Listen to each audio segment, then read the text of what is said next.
The road to $10,000 runs through the Monster Mile. This is Dover International Speedway and round number 8 of the NASCAR Peak Antifreeze Series, powered by iRacing, and it's 200 laps to navigate around this 1-mile concrete jungle.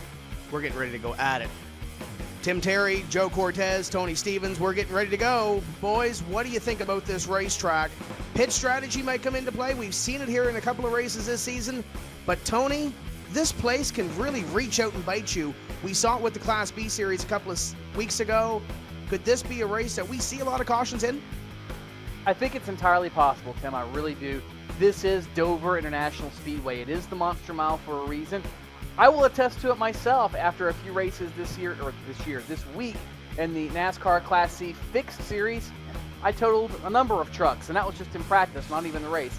This place can and will jump out and bite you. And the problem you run into here is not so much if this racetrack is difficult to drive, not so much if this racetrack is narrow or it has a spot to dive bomb or whatever. The problem you run into here is simply the fact you're carrying so much speed. What does that mean? This racetrack will lull you into a false sense of security.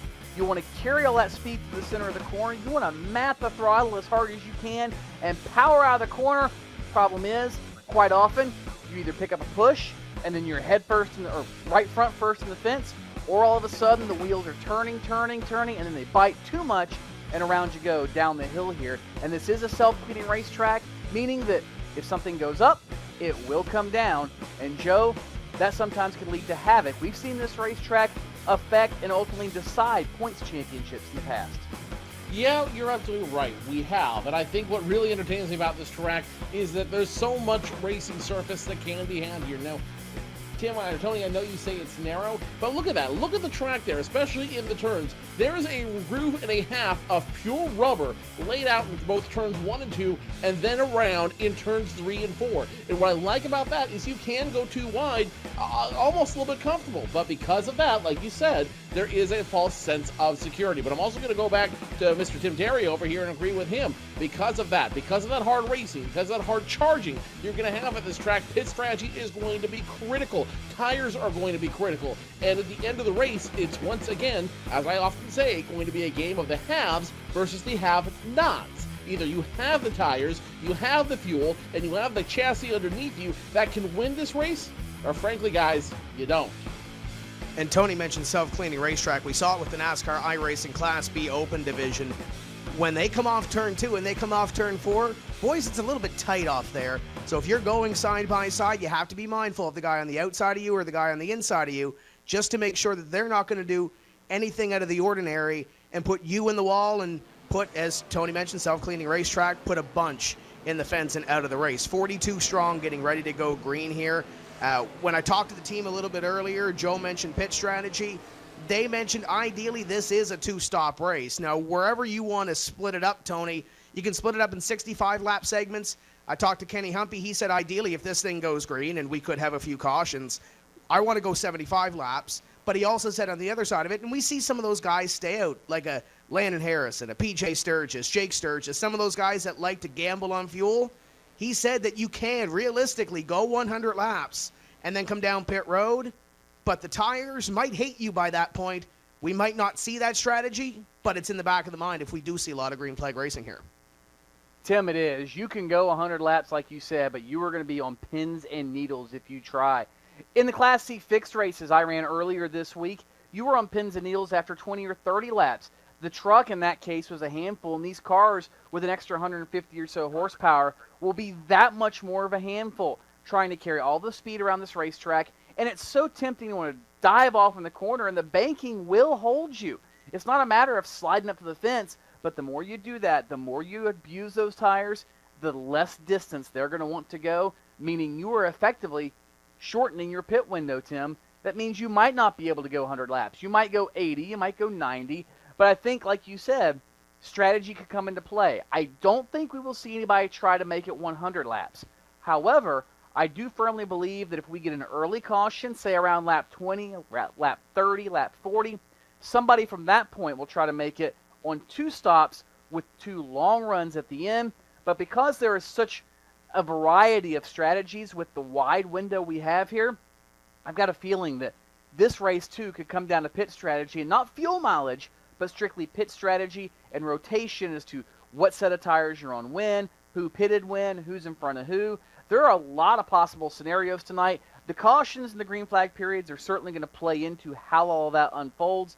The trends here, we've seen them all over the board, Joe, and quite frankly, this is, I believe, anybody's race tonight. Yeah, but you said it right there. The false sense of security that you talked about a moment ago. That's where the tires come in. That's where the fuel strategy comes in. And it's very easy, as you mentioned, to get yourself in that rhythm. You go 60 laps, I'll do 10 more. You go 70 laps, I'll do 10 more. That's not going to happen, guys. And I'll tell you why. Cautions breed cautions. Mr. Yellow Flag is going to get a lot of love tonight because I got a feeling we're going to see a whole lot of him as we go. And guess what? That's going to drive that conversation that both of you had, the 2 tires, the 2-stop strategy, the playing games on pit road.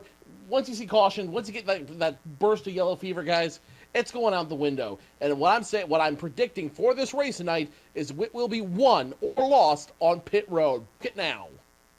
Gentlemen, before we go upstairs, Kenny Humpy, the team, they've dominated this season so far, but Alan Bowes and Alex Warren, they've both won. They're smaller teams compared to the team, but they've also won races this season. Does Kenny Humpy and his teammates win at Dover, or do we see another surprise winner tonight? Tim, I'm not 100% sure. I think we do see a member of the team win tonight. Reason being, this racetrack rewards speed. It rewards consistency. It's very easy to burn the tires off the car. All season long, they've had very, very balanced race cars. They've been good for an entire run. Not 5 laps, not 20 laps, not 30 laps, but they have been good throughout the entire run, no matter where we have been. Sure, luck might not have played a factor the way they wanted it to in every race, but they've been there. They've been a factor, and I do believe they will go to victory lane again here tonight, and if they don't, they will be some of the drivers you've got to beat, Joe. Hang on there a second, Tim. You're giving me the entire field over the team. Is there an over-under on that or something? Because I'm going to take the field. The team's great. The team, no, Joe. No, I've got the team let me finish too. my thought. Think about this. Think about this. The team scoreboard. That's all I got to say. Scoreboard. All right, fair enough. But I'm going to say this. The team has been dominant this year. But the Monster Mile changes everything. We don't have Bristol on our schedule, and I think that both of you agree with me that Bristol is always a game changer. Anytime you go to a short track, guys, it's a game changer because it's anybody's race. Anybody has the opportunity to win it here. And guess what? If you're going to give, if both of you are going to give me the field over the team, I'm picking the field because I've got a feeling someone's going to play that pit strategy a whole lot better, and they're going to beat Michael Connie, or they're going to beat Kenny Humpy or Kevin King right on pit road. You can book that too, by the way.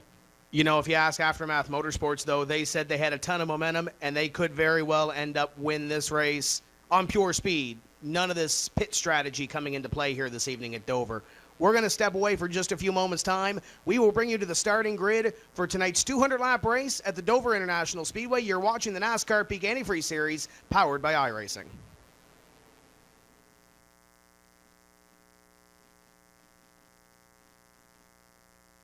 Sorry, guys. I never would have thought making duck calls would have stirred up this much excitement. No kidding. Got him coming up here. Shortcut time! That's what I'm talking about. You sure this is a good idea? Oh, yeah. I got this. I can't guarantee you how this will end, but Peak can guarantee your radiator for life. Introducing the Peak Run True Guarantee. Check it out at peakguarantee.com.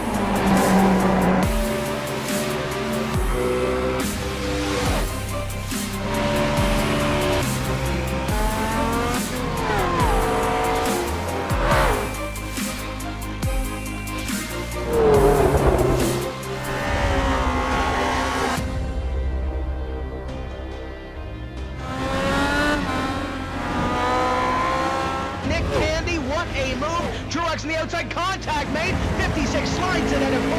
Who's going to be at the stripe? Did even give it to Ryan Truex. Truex is your winner over Tandy.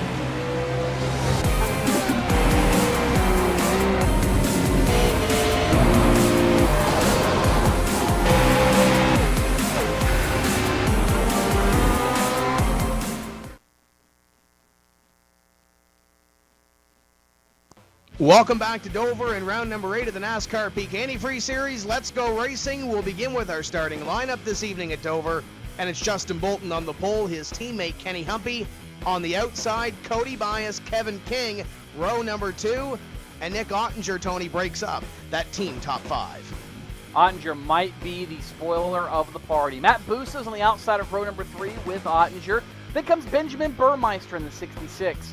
And Chad Lawton also from the team in position number 8. Row 5 consists of the 74 of Taylor Hurst and the 57 of PJ Sturgis. Behind them, the 4 Brian Day starts 11th. The 10 of Corey Vincent starts position number 2. The 2-time 12th, the 2-time champion Ray Alfalov starts position number 13. Brad Mahar starts 14th, and Brian Blackford rounds out your top 15. Patrick Crabtree 16th, Chris Overland 17th, Brandon Schmidt 18th, 19th, Ryan Lowe, and Nathan Wise in 20th. Rob Ackley, Timo Ivona, Michael J. Johnson, Brad Davies, and series winner Alan Bowes start 25th. Jake Sturgis, Tyler Laughlin, Trey Eidson, Tyler Hudson, Casey Tucker, your top 30. Brandon Bowie, Adam Gilliland, Stephen Gilbert, Andrew Fayash III, and Alex Warren, last week's winner. David Rattler, Alex Scribner, Landon Harrison, Tyler Hill, and peak driver Michael Conti will start 40th.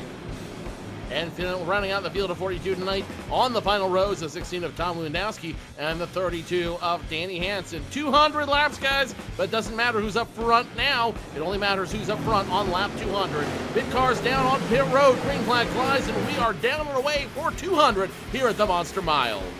Green flag flies, top 2 on the inside are gone. Justin Bolton flying to the lead, Kenny Humpy to second, and it's Cody Bias in the Bumblebee, number 27, in position number 3. King to 4th, and Matt Busa to position number 5. Looks like Ottinger was sleeping there a little bit. And Tim, that was an absolute ugly start. The entire field is already, it seems like, spread halfway around the racetrack. That was less than stellar as far as starts are concerned, no doubt. But everybody got away scot-free. We're essentially single file, and I think that's kind of the MO for the day, Joe. Yeah, if you guys are going to try to move up and get some positions early, but right now it looks like it will be single file throughout the field as you look further and further back. Only 1 or 2 cars side by side. In fact, Corey Vincent and Brad Mahar in the midst of the battle with 15 of Patrick Crabtree as that trio works their way to turn 1. And here's what you're seeing what I was talking about earlier, guys, where you see 2 wide all the way through the turns. You can run 2 wide, but it will hurt your tires going all the way through. And guys, you can do it, but I don't think it's advisable this early in the race. Up front, Kenny Humpy tracking down his teammate Justin Bolton in car number 36. Cody Bias hanging with them in position number 3. Kevin King in 4th. And Tony, you mentioned it, these guys up front got strung out a little bit. Top 2 is the closest battle within the top 5 as Humpy in the peak number 58 tries to track down the number 36 Alliance Chevrolet as you ride on the roof of the peak number 58, chasing down Bolton. And no surprise, Humpy is right on the tire tracks of his teammate Justin Bolton. These guys pretty tight. They've been out and doing all kinds of activities. They race each other in go-karts. They travel around, do different things, and so very, very tight as far as teammates are concerned, but they're very fierce on the racetrack, which shouldn't be a surprise. And as we mentioned, the top 4 all consisting of members of the team. Lone exception on track would be the lap down car of Landon Harrison. He had to come down pit road, for a penalty. If the caution were to come out now, he would get the free pass. That's the 3rd car in line amongst the top 14 members through turns 3 and 4, Joe. So far, really not a whole lot of surprises right now. Everybody lining up single file. And here's where I think the game of patience begins. We've often talked about the sport being a game of chess at 200 miles per hour. Well, guess what, guys? You're seeing a little bit of that right now. Now you start seeing these guys figure out the chess game. You see these guys start figuring out what they want to do, slowly how they want to do it, and figure out slowly how they want to work their way up while not burning up what's in the car. Top 2 and Landon Harrison, the number 89, are running through 1 and 2 right now. Landon Harrison is actually 2 laps down. He had to come down pit road, get service of that race car back on the racetrack now. 2 laps down. Tony, he is hoping for a couple of quick cautions to get himself back on the lead lap, because with 2 laps being behind the leader, if these guys catch lap traffic, Landon Harrison's night may very well be done. It very well could, Tim, and that's one thing. If you get a penalty here at Dover, it will, or at least has the potential to ruin your race before it even starts. 35 miles per hour is the pit road speed limit. When you're averaging 160 plus on the racetrack, that's a very, very wide discrepancy, and it's very easy to lose 2, even 3 laps on a green flag pit stop. All Harrison did was drive through pit road and got a 2-lap deduction from his scoring just by all the time he lost on pit road. So Tim and Joe, it's certainly something where you have to be perfect on pit road. And this is something to keep in mind for later in the night. A pit road speeding penalty could be all she wrote and throw any chance you had of success at Dover out the window.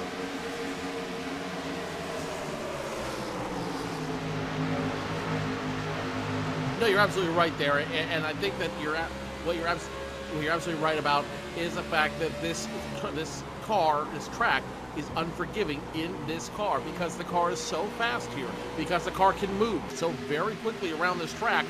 You make one mistake, the monster will come, will eat you up alive, spit you out, and not even think twice about it. So this track demands your absolute attention. It demands perfection. You don't have a choice. Either you drive it, you respect the track, you respect the fellow drivers around you, or you will get booted. No chance, no absolutes about it. Oh, Chris Overland nearly booted the 3 out of the way. Brandon Schmidt, that's just behind the 4 of Brian Day, who fell back a couple positions behind Brian Blackford in car number 33. You look at the 3 of Brandon Schmidt as he runs in front of his Last Row Motorsports teammate Chris Overland. Overland looking to the inside. And that's all it takes here, Tony. One tiny little mistake, and it might be between teammates. Somebody checks up in front of you, not a whole lot of time to get on the mic and react. That could very well cause one of those big wrecks that we could lose a dozen cars. Very well could, Tim. It happens, as you said, so quickly here, and it's really hard unless you're in the car to describe just how quickly it happens. By the time your brain processes what's actually going on, you're usually already in the incident. That's how much speed you're carrying around Dover International Speedway as you ride on board with Brandon Schmidt. 14 laps in the books. He right now is in the 17th spot. See Chris Overland, the double clutch Menard Chevrolet just behind him. And everybody's trying to find a way to work their way forward here, Tim. And Joe, the problem is everybody at this point running essentially the same speed. That makes it that much harder to pass someone. You really have to hope they bobble or get one heck of a run on them to make any sort of ground up. As you ride on the roof of the 3, Brandon Schmidt, you see the freight train right there in front of him. Brian Day's in front of him. Ryan Blackford, Corey Vincent, all in front of him. And this is exactly what we expected, though, from these first laps at Dover International Speedway. Remember how we said tires and fuel were so critical here? How do you think you save them? You run at the speed of the pace of everybody else, you stay in line, and you don't make any hasty moves. Remember, guys, there's 200 laps here. We're not going to win it on lap 17. You're not going to win on lap 50. You're not going to win on lap 85. You're not going to win on lap 135. You're going to win on lap 200. 47 finally making a pass on his teammate. That is Brandon Schmidt. And now the 24 of Nathan Wise is going to move underneath. Ryan Lowe going to move underneath. You see the 22 of Rob Ackley, the 99 of Timo Levonen, trying to make that move. The 3 car falling backwards and outside the top 20 right now. Ackley now to the inside of car number 3, and this is the closest battle on the racetrack at this point right now, Tony. Couple of close 2 and 3 car battles. Kevin King had caught Cody Bias, and it's not looking like he's going to make a move on his teammate yet. Humvee not making a move on Bolton yet for the position. So around this 15th, 16th, 17th place position may very well be the closest battles on the racetrack, as the top 4 have broken away from each other and trying to settle this thing amongst the team.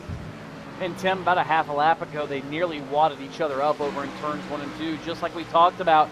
Things happen so quickly here. One bobble from Rob Ackley, it appeared, sent everybody into the accordion. There was some bumper tag going on over there, but Everybody got through scot-free, and as we get deeper and deeper into the run, yeah, we're only 20 laps complete with Justin Bolton up top, Kenny Humpy, Cody Bias, Kevin King, and Matt Busso, the top 5.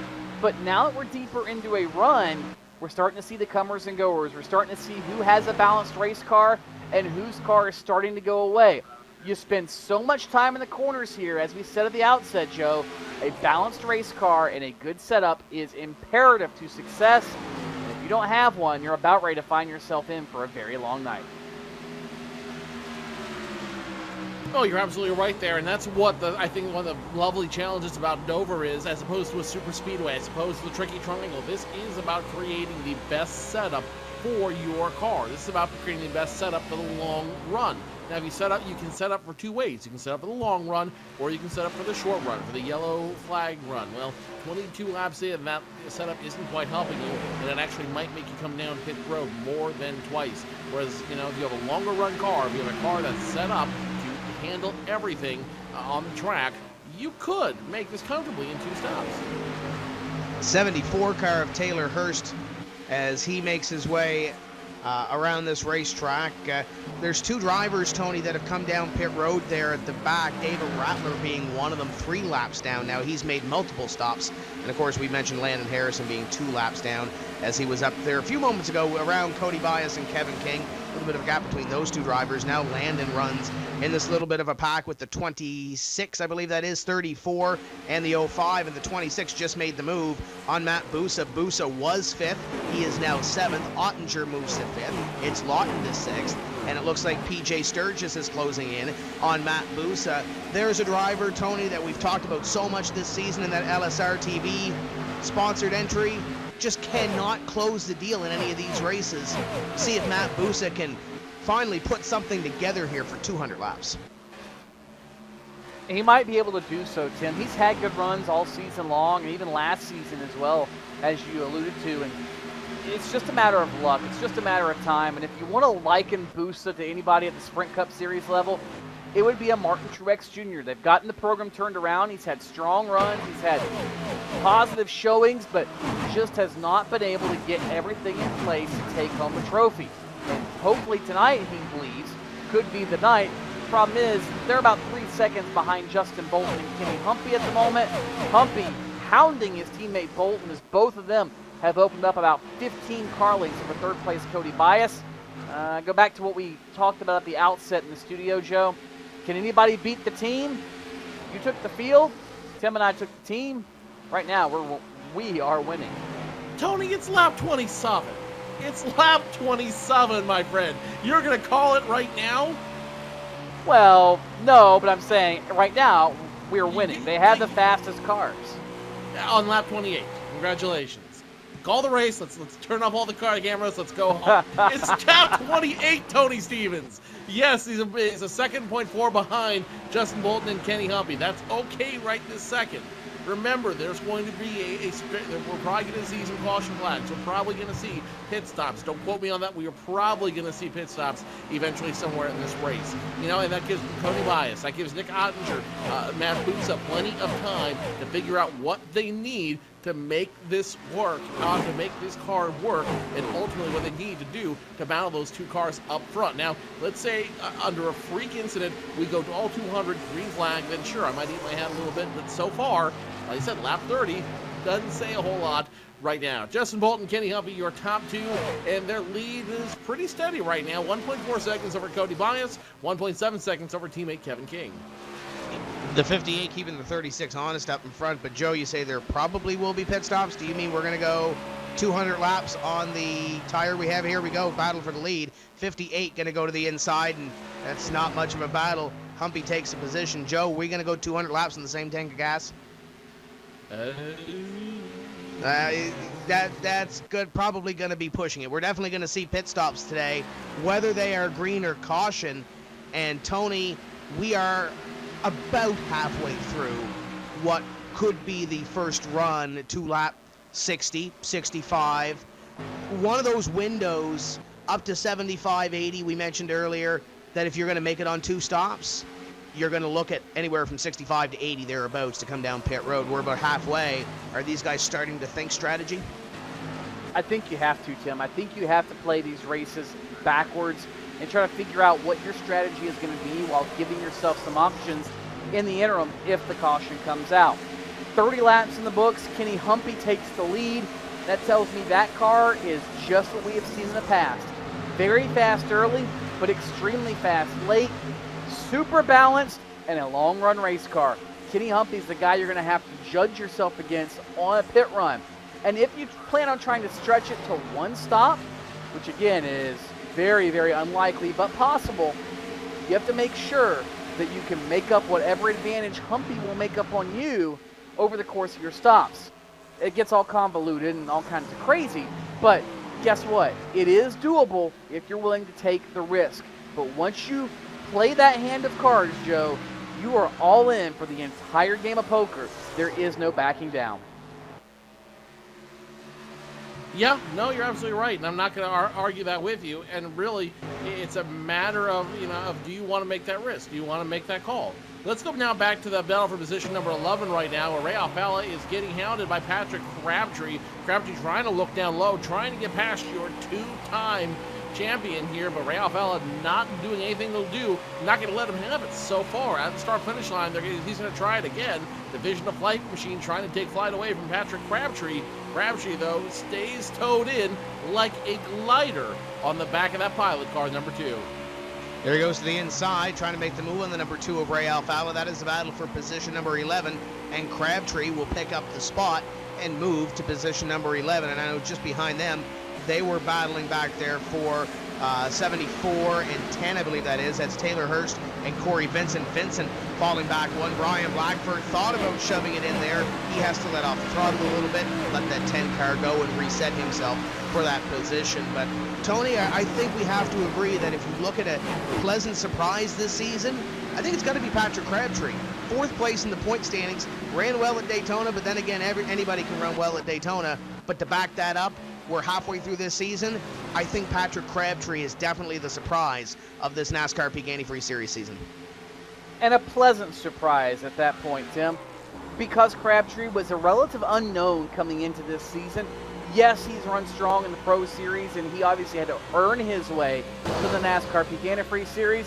But I do believe, and I think he might have caught a piece of the fence there, but he is still a very pleasant surprise. I mean, he's run well, and it just shows what kind of driver he is to step up to the pressure, step up to the expectations, and take that forward right to the front essentially every single week. He has been one of the, if not the single best independent driver, so to speak, away from the team. And that's something this season I think you can hang your hat on. The level of competition has been very, very high and very, very intense. And anybody that can compete with the team, well, they have something to write home about, and Patrick Crabtree is one of them, Joe. But to go to your point about the level of competition, the level of competition was thrown up a notch last year when Peak Antifreeze came on and decided to sponsor this event and make it a NASCAR, effectively a digital touring series, if you will, the NASCAR Peak Antifreeze series powered by iRacing.com. This year, that level of competition has only gotten that much higher, and that level of competition has only gotten that much better because of the legitimacy of this series. You've even seen guys come from this series to drive a real car out there on the track. Don't correct me if I'm wrong, Tony, but didn't you talk to one of those drivers when you were at Iowa last year? I did. In fact, there were a few of them there. One of them was some kid named Josh Berry, who basically honed his skills in a Legends car and on iRacing, and through iRacing and sim-related motorsports, he met some guy named Dale Earnhardt Jr. and put him in a late model. Proved to be great at Hickory Motor Speedway. To put him in an Xfinity Series car was very impressive there. And Tim, that shouldn't be a surprise.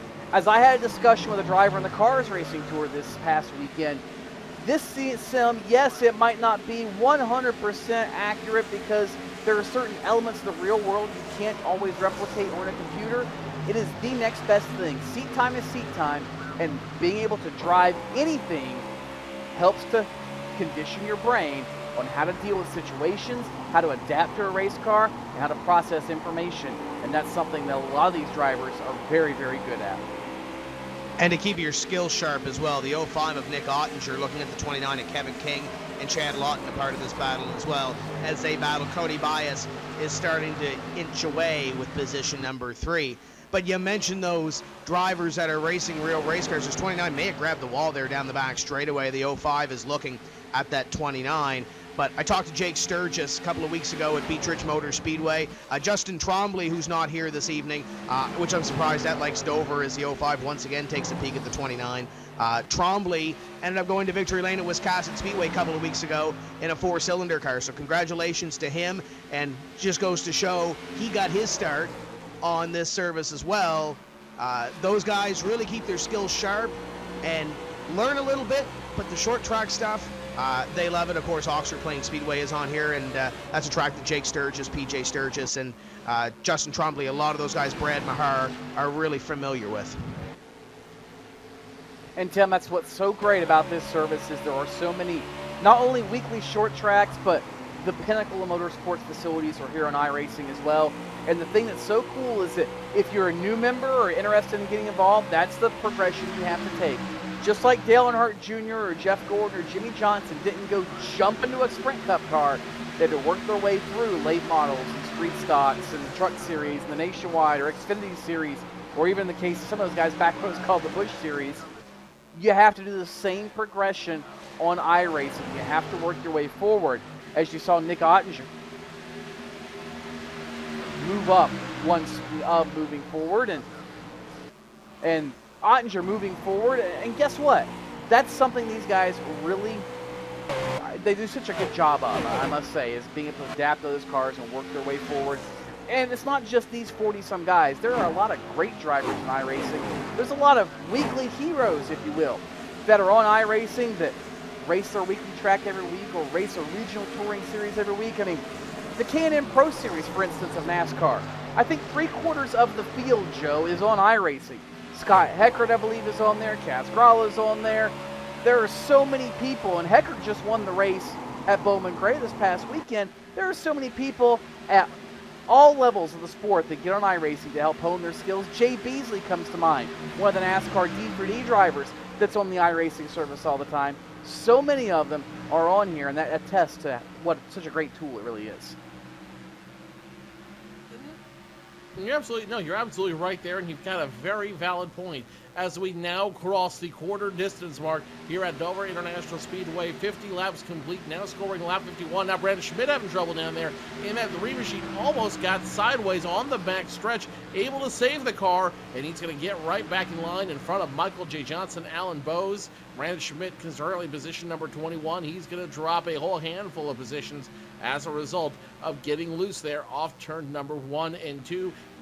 Back in line, and he's, and we're back to racing as Kenny Humpy now, your leader, getting ready to lap a couple cars. In front of him is going to be the 09 machine that belongs to David Rattler, and in front of him, the number 9 of Tyler Hill. And that number 9 car would be the free pass car if Kenny Humpy is to pass him. Landon Harrison is currently scored as 2 laps down, and the first driver in the free pass position should the caution flag come out. So we'll see if the 9 car can stay ahead of the 58. But behind them, Justin Bolton has fallen off the pace drastically. Cody Bias is sitting in position number 3 and closing in a little bit on Bolton. Kevin King's fallen back. This is really that opportunity as the 9 car gets put 1 lap down. This is where we start to see some of those guys coming to the front and fading back a little bit here as we close in very shortly, Tony, on that pit stop window. And Tim, it's coming a lot quicker than I think a lot of people realize, and for that matter, it couldn't come soon enough for other drivers. We were with Brandon Schmidt earlier, for instance, and he is just on the gas so lightly until he gets to the straightaway. Nick Ottinger reporting his car is getting tight now throughout the corners. In fact, one driver from Aftermath Motorsports just said track position is premium. Trey Eidson cannot seem to get around anybody. So everybody fighting different factors, and pit stops could play a role in how this all plays out. But it's just amazing to me. I'm looking at the scoring monitor right now, guys. 42 drivers started this race. The leader, Kenny Humpy, this time by, let me get the accurate count, his lap time, 24.6 seconds. So half of that is 12.3, correct? Yes. over half the field is over half a lap down already. From about 20th spot on back, they're a half a lap plus in arrears to Kenny Humpy. That is how fast the driver of that number 58 is blistering around the Monster Mile. And I don't know if Miles the Monster can catch you when you're going that fast, Joe. Well, I suppose there is a little bit of that there, isn't it? But like I said, we haven't even hit our first pit stop yet. We should be hitting your pit stops very, very soon.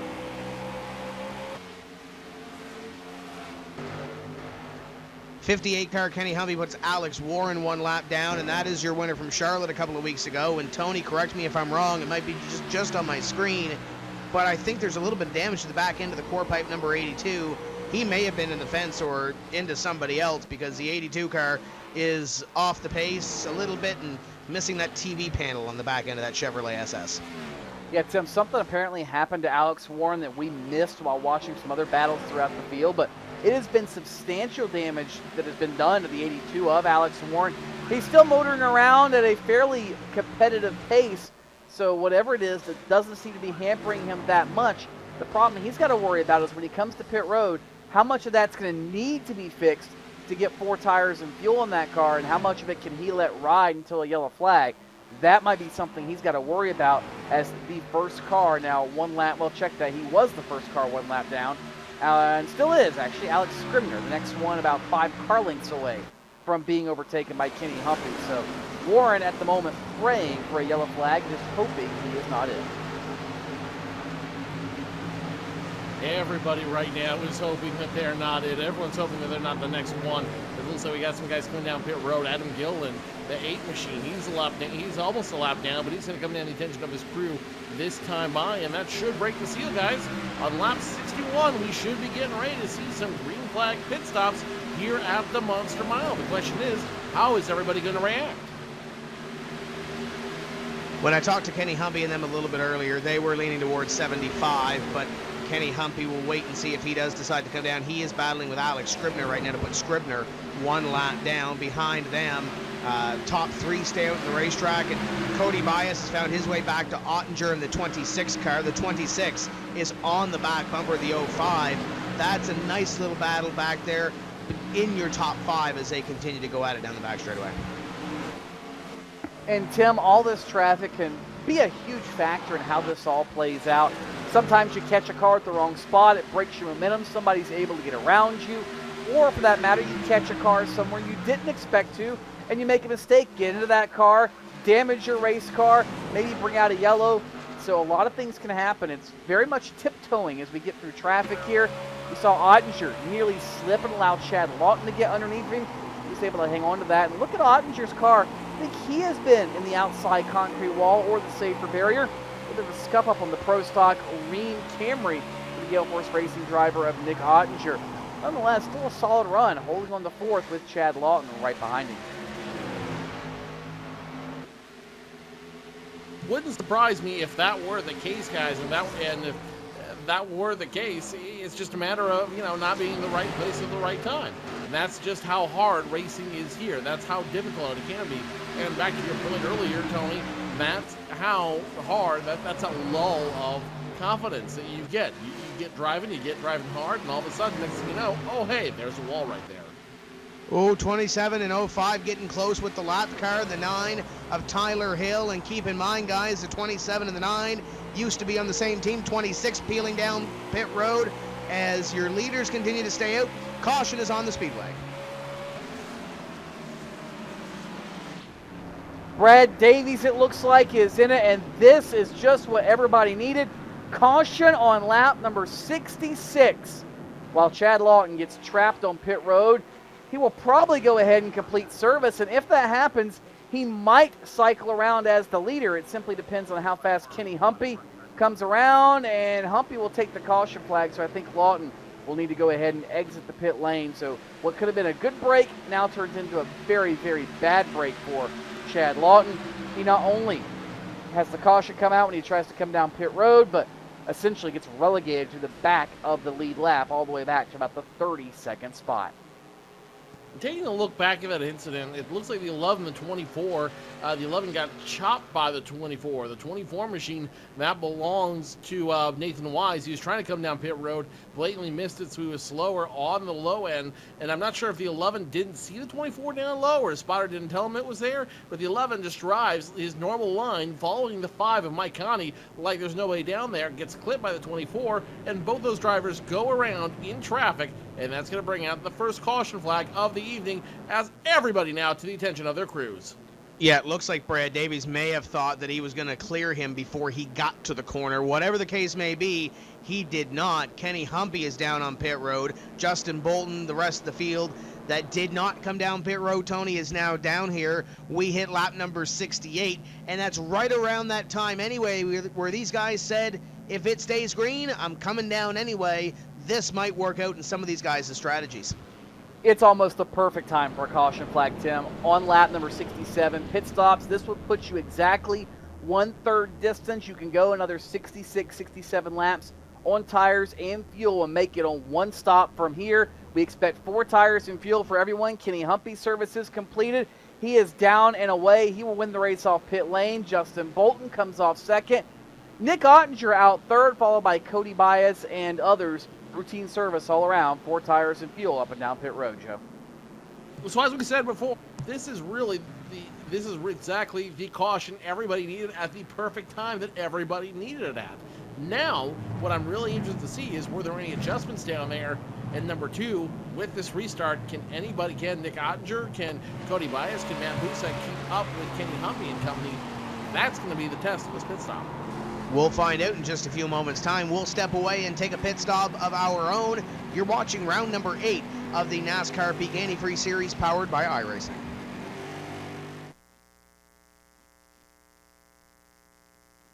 Sorry, guys. I never would have thought making duck calls would have stirred up this much excitement. No kidding. You got him coming up here. Shortcut time! That's what I'm talking about. You sure this is a good idea? Oh, yeah. I got this. I can't guarantee you how this will end, but Peak can guarantee your radiator for life. Introducing the Peak Run True Guarantee. Check it out at peakguarantee.com.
Welcome back to round number 8 of the NASCAR Peak Antifreeze Series, powered by iRacing.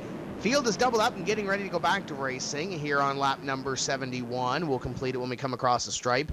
Kenny Humpy, your leader. Justin Bolton in second. Nick Ottinger third. Cody Bias and Kevin King complete your top 5. PJ Sturgis in 6th. Matt Busa in 7th. Benjamin Burmeister in 8th. Great run for the German driver in 8th. Brian Day in 9th. Patrick Crabtree in 10th. You want to get on iRacing? We got a special promo for you. It's at the bottom of the screen. You get 3 months for the price of 1, plus the late model stock car. Be sure to hit that promo down there at the bottom of your screen. Write it down now and go to iRacing in just a few moments, because we're getting ready to go racing, and Kenny Humpy is already gone. Green flag flies right here, and we are back underway.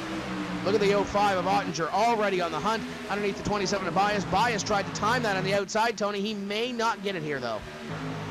Might not. He's going to be forced to fall back in line at the 4th spot as they work down the back straightaway for the first time on lap number 72 on sticker tires. since the outset of the race. And just like the outset, whoa, look at Sturgis back there on Kevin King. Nearly got into the back bumper of him. In fact, I think he did get into the back bumper of Kevin King, but King was able to hold on to it. They're all single file for about the top 10 or so. And then it is a Hornet's nest from about 11th or 12th on back. That's where Ray Alfala's in the middle of it. Brian Blackford is there, as are a host of others, and it is getting ugly further back about mid-pack.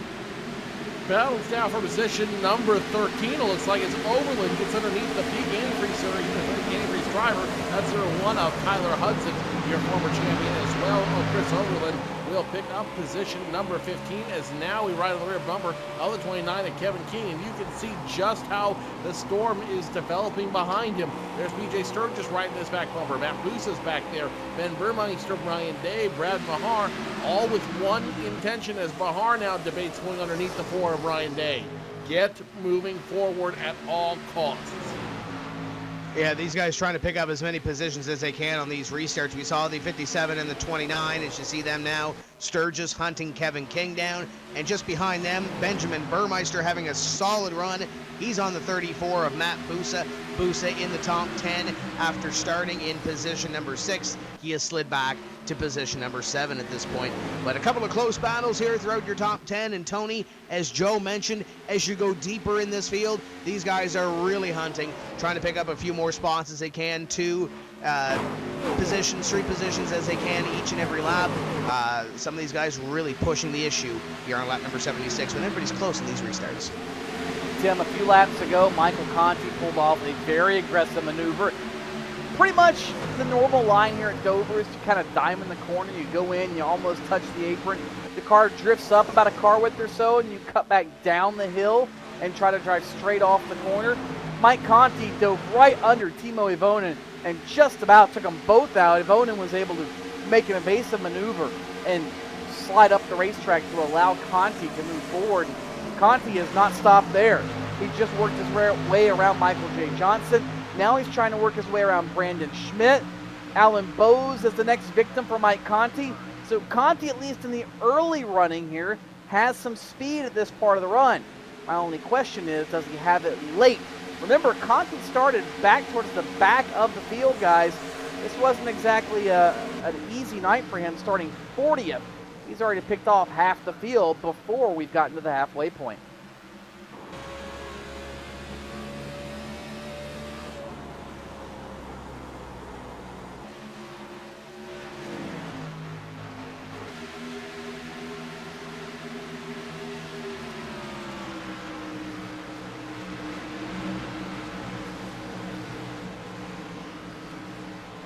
So Kenny Humpy still in the lead, Justin Bolton second, Nick Ottinger third, Cody Bias fourth, and Kevin King under fire now from PJ Sturgis. And you've got a very interesting point there, Tony, about how would you say it? About the car setup, the car equilibrium, the balance. And we talked about the balance in this car and how balance is really what makes this car work for you.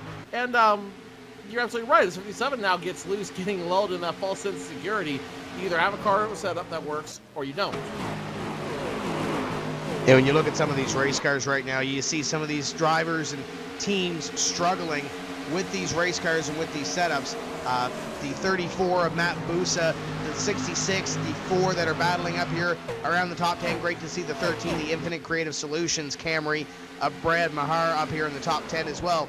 These guys right now, it seems like they have it figured out, and obviously the team has had it figured out. Slip Angle Motorsports is one of those drivers or one of those teams that have had it figured out. Gale Force has had their spots throughout this season that it looks like they're going to break into victory lane. But Tony, it seems like the team, they put a lot of effort and time into their setups, and it clearly shows they've been in victory lane more often than not this year.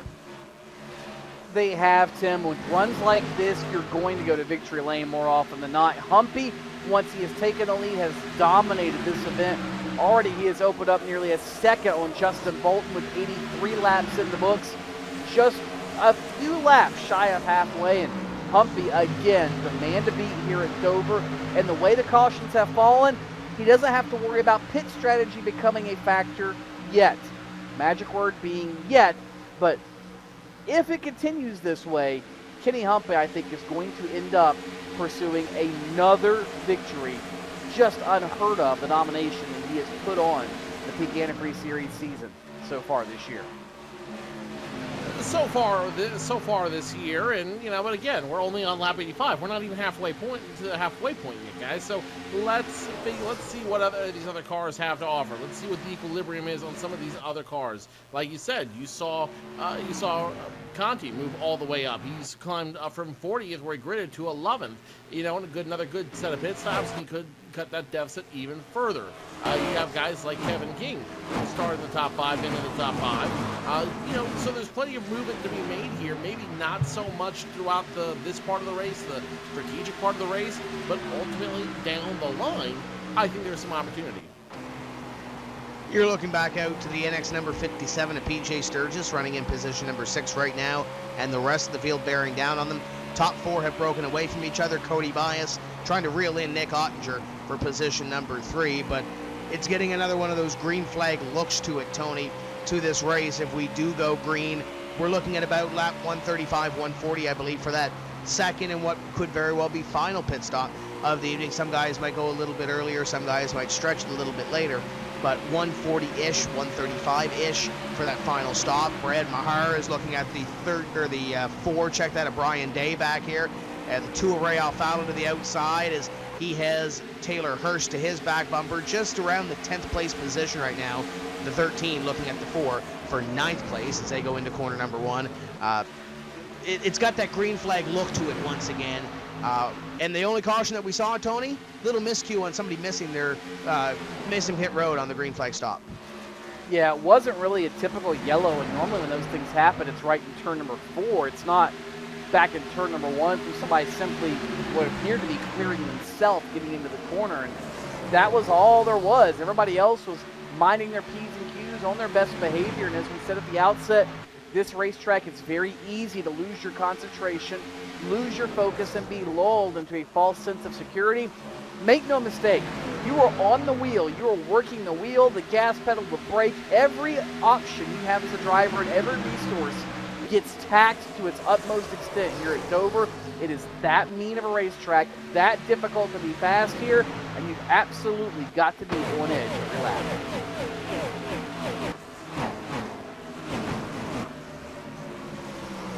Let's watch this pack right here around position number 10. You have the 4 leading it, that's Brian Day. The 13, Brad Mahar, right behind him. Ray Alfalas, and that makes Taylor Hurst. And you see these guys starting a little bit antsy. I think they're cognizant of the fact that we're almost halfway through this race, and they're still quagmired around position number 10. Well, you can't win on lap number 100, but you got to be up front if you want to win it on lap 200. The 13 now will get around the 4. He's going to go low. 4 goes high. Here comes the 2 of Brian Day, or Ray Alfala. The 74, Taylor Hurst, going to jump on that train as well. And now the 4, nowhere to go for Brian Day, but backwards. Here comes the 15 of Patrick Crabtree, who we talked about earlier this evening, now to the inside of the number 4. The 33 of Brian Blackford going to try to join this fray as well and put the number 4 car back a few more positions. Currently scored in 12th, now 13th. And here comes the 33 car, Brian Blackford, who runs in position number 14, and now it'll be 13. Behind them, Tyler Hudson moves to the inside of the 47 car of Chris Overland. Former series champion Tyler Hudson looking to pick up one more spot. That'll put him in 15th. And can't quite complete the pass, Kid Hudson, as they work off turn number 2. And you've got to be very mindful of running side by side here. You can't do it for very long because you lose so much time. We mentioned about how you're on edge, and when you're side by side, you're that much more on edge. You can't use the entire racetrack to maximize speed, and you begin to lose real estate and lose ground to those in front of you, just as you see Brian Day and everybody pulling away from Tyler Hudson and Chris Overland. They finally got it all sorted out, and again, that is back for the 15th and 16th spot. Overland has it. Tyler Hudson wants it, and now that they're single file, they're just as quick as the rest of the field. Further up, Benjamin Burmeister in the 8th spot.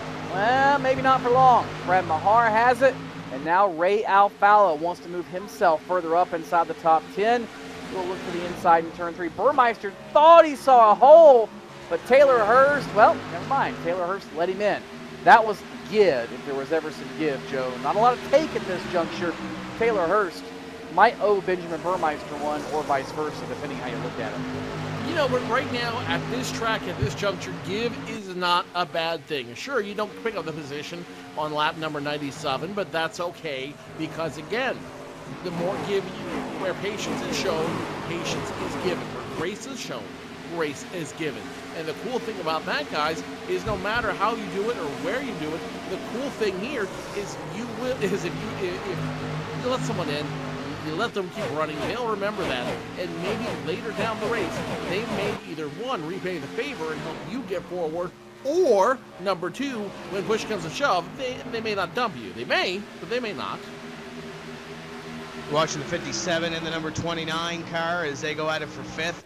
The driver that is on the move, though, is car number 13 of Brad Mahar. You saw him a couple of laps ago past Benjamin Burmeister for position number 8, and he has now tracked down the number 34 of Matt Boos, about a car length or so between those two. And Tony, the series has an incident system, and Brad Mahar a couple weeks ago with Pocono hit that incident system, or hit the incident threshold.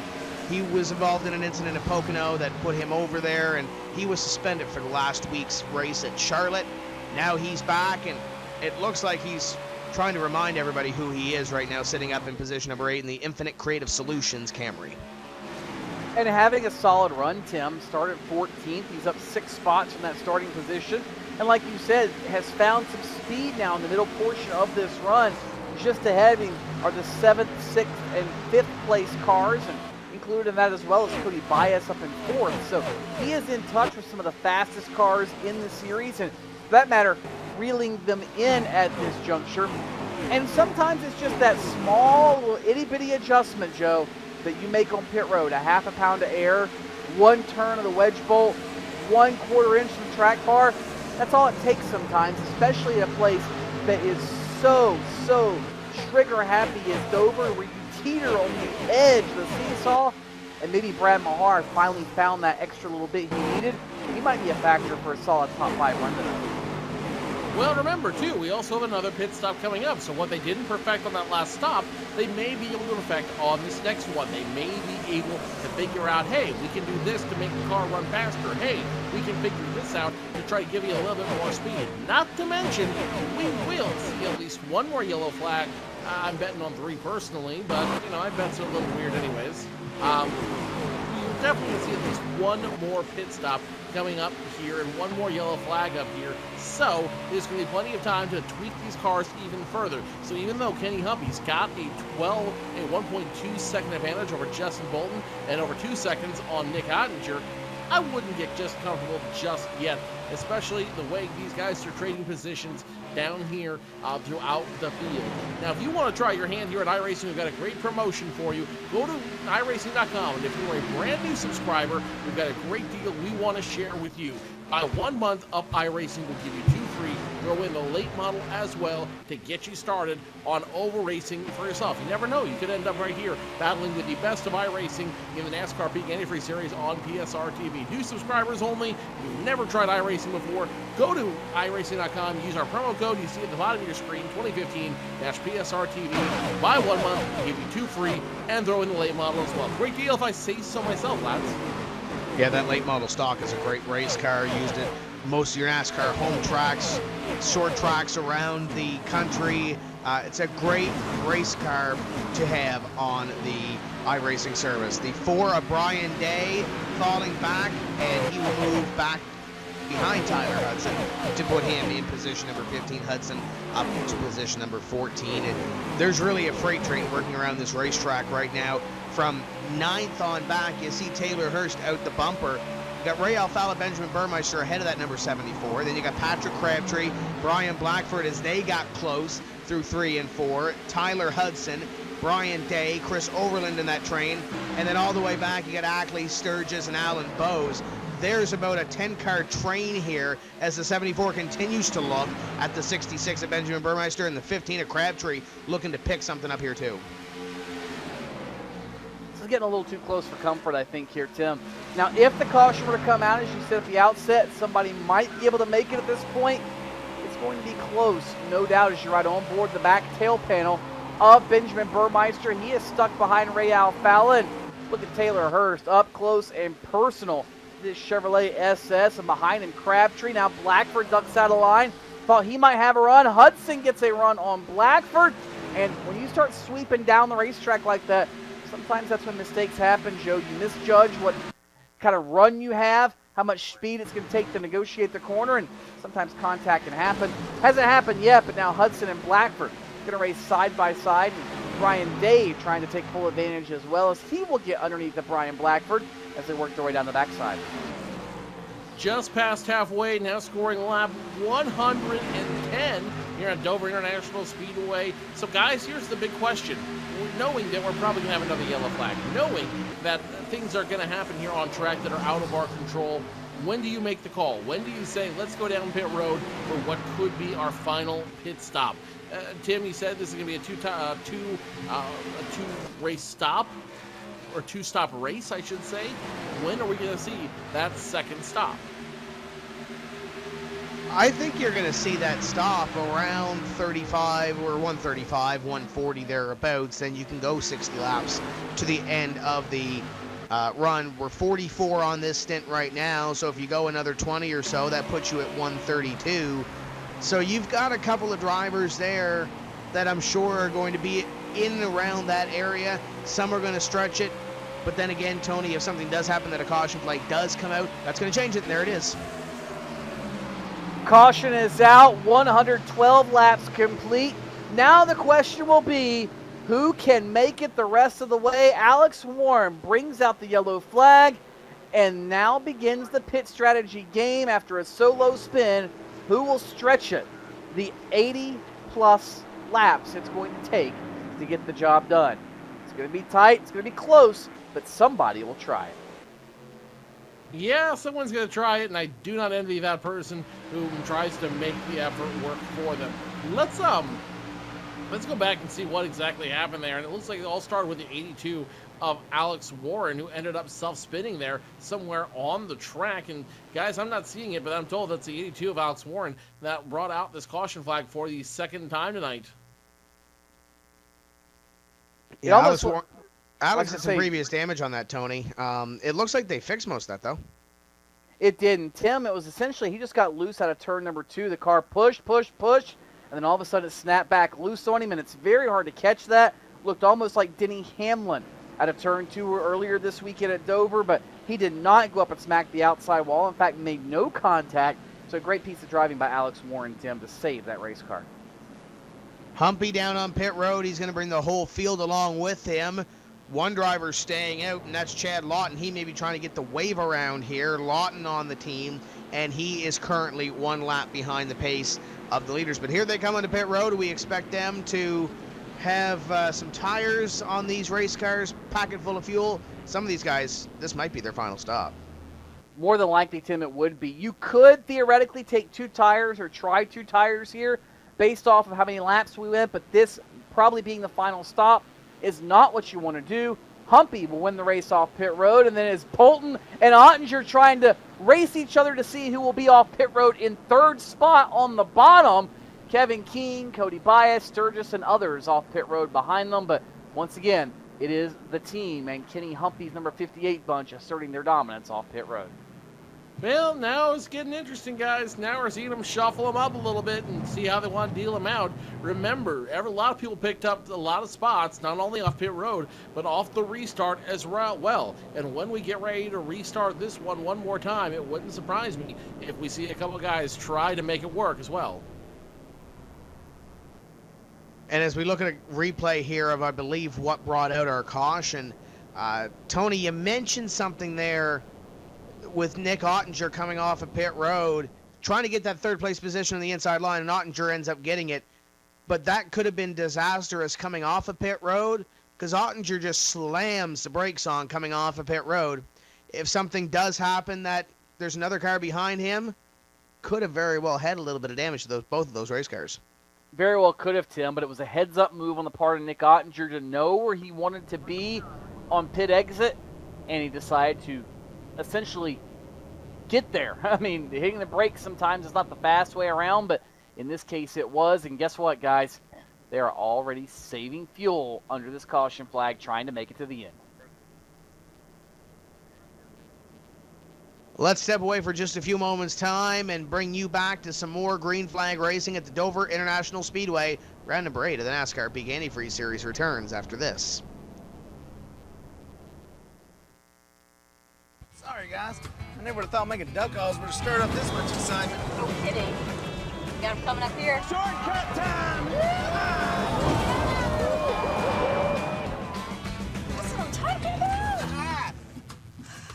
You sure this is a good idea? Oh, yeah. I got this.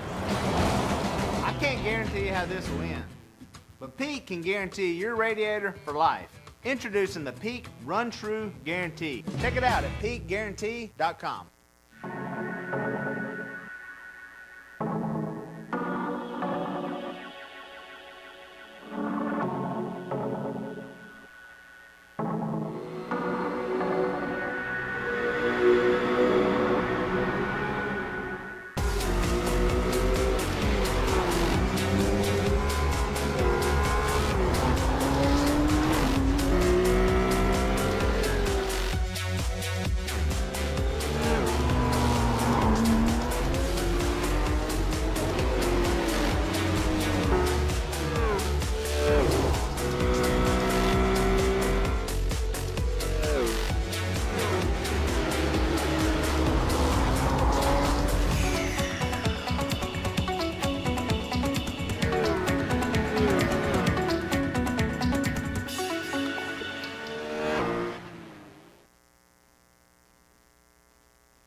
Green flag at Dover. Kenny Humpy and Justin Bolton, your top two.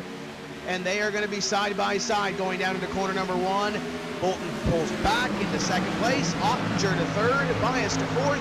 And Sturgis, Tony trying to rim ride here to fifth.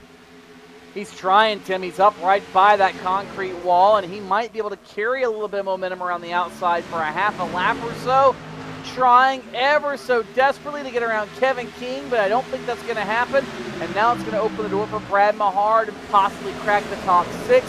Mahar on the bottom is behind him deeper in the field. Things are getting very, very hairy, and I think this is where everybody realizes, Joe, this could be the last restart of the race. This could be the last chance to get wholesale positions and track position, taking a few more chances than maybe they would otherwise. I love your optimism there, Tony, about this being the last top of the race, because it ain't going to be as you and I think we both are well aware of that by now. Michael Conti, one of those guys trying to pick up wholesale positions as he drives under the 21 of Alan Bowes. Remember, Michael Conti, your defending series champion here. He would love to figure out a way to make it work. 27 car of Cody Bias looking at the 05 car of Nick Ottinger as you watch that battle back there with Mike Conti in car number 5 as he tries to move up through the field, currently scored in position number 16 behind him. A couple of guys going side by side, including Jake Sturgis and the 22 car of Rob Ackley. There's the 24 of Nathan Wise, who earlier, Tony, had the 11 car come into contact with him. He's up to 21st and looking to crack the top 20 here. Maybe trying to follow Sturgis through here on Rob Ackley. And Tim, as we continue to watch all of that, it's getting a little hairy back there again. Seeing guys taking those extra chances. Look at this. There goes Casey Tucker to the bottom as they fanned out briefly in the middle of the back straightaway, getting around Ryan Lowe in the number 38. Oh boy, this might be the source of the next yellow flag. Again, maybe being a little too optimistic that that last restart's the last one, but I got a feeling it very well could be. It's a matter of if it will be. You mentioned Mike Conti a little bit ago. I want to give a really big call to the driver, the number 5, guys. 40th spot up to 16. That is 24 spots he has made up with only the aid of 2 yellow flags. Great drive by Michael Conti, proving that, yes, the speed might not be there for some of the aftermath guys, but and for that matter, some of the drill aisle guys, but there are still drivers that make things happen. Michael Conti, one of them, driving that car to the absolute limit of what it possibly can do, and here he is looking on Patrick Crabtree, trying to crack the top 15 for the first time tonight. It's the peak of performance for Mike Conti. Yeah, I have to agree with you, and I have to agree that he is right now a man on a mission. He's doing whatever he can to start making his way up through this field and start trying to fight his way up He doesn't have a whole lot of opportunity to do so now. He's lost position as a result of that pit stop. He was running just outside the top 10. Now he's running position number 16. But you got to give him a lot of credit from starting where he did in the very back of the field. He's got a great opportunity to pick up some position and maybe not win this race, but at least get a top 10 and further his campaign this season. The rest of the field, though, starting to spread out through the field. Kenny Humpy now picking up 3/10 of a second over Justin Bolton and a whole second over Nick Ottinger. I'm not regretting it yet, but I might want to start reconsidering my taking the field over the team. We told you, Joe. We told sort you. of. You did, but I'm not going to throw in the towel just yet. It ain't over till it's over, Yogi Berra. 13 looking to the inside. Ray Alfalo looking to the outside. Now the 57 of PJ Sturge is a part of this battle. Kevin King just in front of them. Battle for fifth going down into corner number 1 and 2. And the one thing that I want to mention about Michael Conti, and I know you guys talked about him a lot here, but I want to mention one more thing. Conti is a part of the Drill Isle team who, let's call a spade, has not run very well this season, as Brad takes another look at Kevin for position at number 5. Schoenberg is suspended, and I don't think we really touched on that this evening. Schoenberg, we talked about the incident system and the incident cap. If you are in X amount of incidents, get X amount of points. For each incident, you get suspended. It's a rolling system as the 13 continues to look at the number 29. You look back from the 29. Schoenberg was suspended 1 race for hitting the incident cap, and Tony 1 race for inappropriate conduct or unsportsmanlike conduct from this series after the Charlotte Motor Speedway race. So he's out for 2 races. Byron Daly, I don't think, is here this evening. Thomas Lewandowski, former winner here in the number 16 car, and I don't know if he's here this evening. If he's in 42nd right now. We haven't talked about him this evening. That's why he's all the way back dead last. Brad Davies hasn't had the night he's desired. And Mike Conti is really steering the ship right now in position number 17 or 16, check that. Compared to where they have been running, Tony, that's almost like a victory for that team. Well, my point exactly, Tim. It really is. And it's those little victories you have to celebrate. You've got to take those baby steps and work your way forward.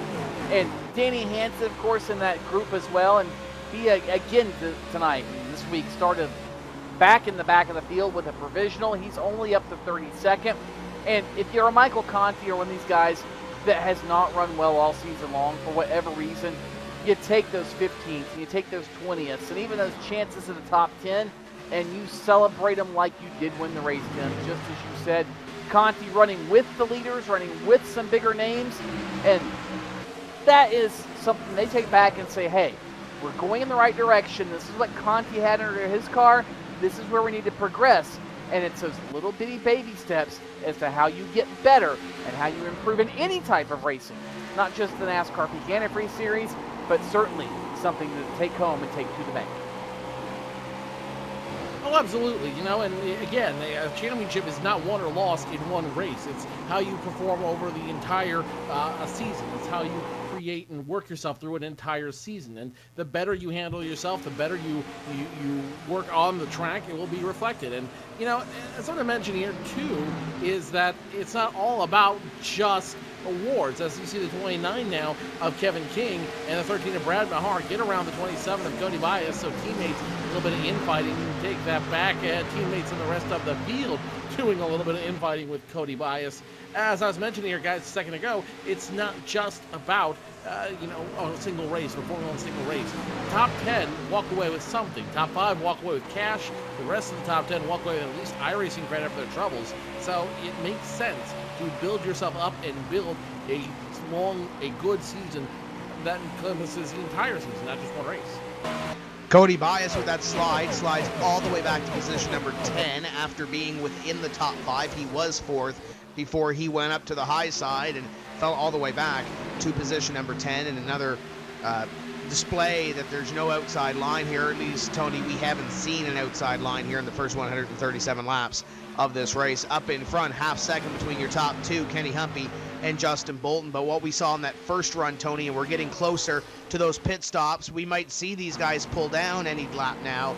Justin Bolton on that first run fell off hard when it came to the early run and or the late run But we'll have to see how hard Justin Bolton falls off here, because we saw in that first green flag run, if they do go to the end here, and we did have that caution there, if they do go to the end, Bolton might be a little bit worse off than Kenny Humpy and some of his teammates. I think you're right, Tim, and that's something some of these drivers are having to keep in mind right now. Yes, we've talked about Tyler Hudson moving up from 29th to 8th. We talked about Michael Conti moving up from 40th all the way, cracking the door of the top 15 nearly. But some of the guys they're racing, and this is something to keep in the back of our minds, might be conserving a little bit of tire. Kevin King, in front of this group from 4th on back, is he conserving the race car? Is he trying to have something left at the end? Be it fuel, be it tires, be it both. There's another game being played, Joe. It's not just who can go fast for long. Or excuse me, go fast. Or let me back up. It's not just who can be the quickest over the rest of this run. Let's do it that way. But it's about who has something left at the end of the run and who is there at the end of the run. And part of that is trying to conserve some stuff early.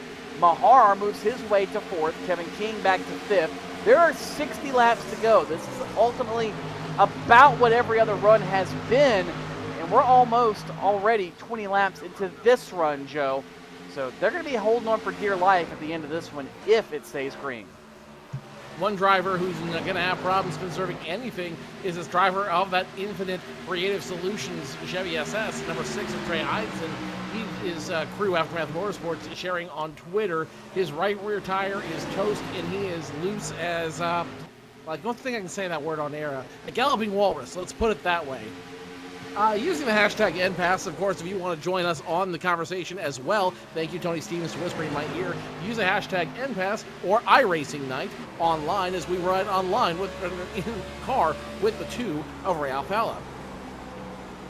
Alfalla looking to pick up the spot on Kevin King. That is for position number 5. And Alfalla has been relatively quiet this evening, Tony. Started in 13th, has been around the top 10 or so, and now pushing his way a little bit closer to the front. As you mentioned, conserving tires, trying to get to the end. These guys should be able to make it on fuel to go 80 laps or so to the end of the race after their last pit stop there on that last caution. But the question is, who conserves their tires the best to possibly end up in victory lane if this thing does go the remaining 55 laps or so? Under the green flag as the 01 and 57 almost had a moment there. Hudson went down low and PJ Sturgis had none of it. That could have been fairly big. That was almost that typical Dover big wreck. It seems like we always have at least one. In fact, David Krikorian, just looking on Twitter, agrees with me. Normally I have at least one ginormous wreck here at Dover. Just part of the nature of racing at the Monster Mile. And looking on Twitter, the teams all reporting something different, Tim. Some losing front grip, some losing rear grip, some simply out of speed. They have no speed. Some with their kittens and cats cheering them on, but all kinds of varying reports on Twitter under hashtag NPass, and it's making this race that much more interesting to follow right now to see who's going to conserve, who's holding on, and who is simply already at the limit of what their car can do. Well, and here's where you're seeing the different setups come into play, too. Some guys set up for a long run of Yellow Fever. Some guys set up for the long run that is running as you see out here tonight. And some guys are just somewhere in between. Obviously, the team with the resources, call them the Hendricks of the NASCAR Peak Antifreeze Series, powered by iRacing, if you will, because they always have the best gear, they have the best setups underneath them, they've got really the best of everything, and they're showing it once again tonight. Everybody else, running their own race, which isn't good, bad, or otherwise. It is what it is.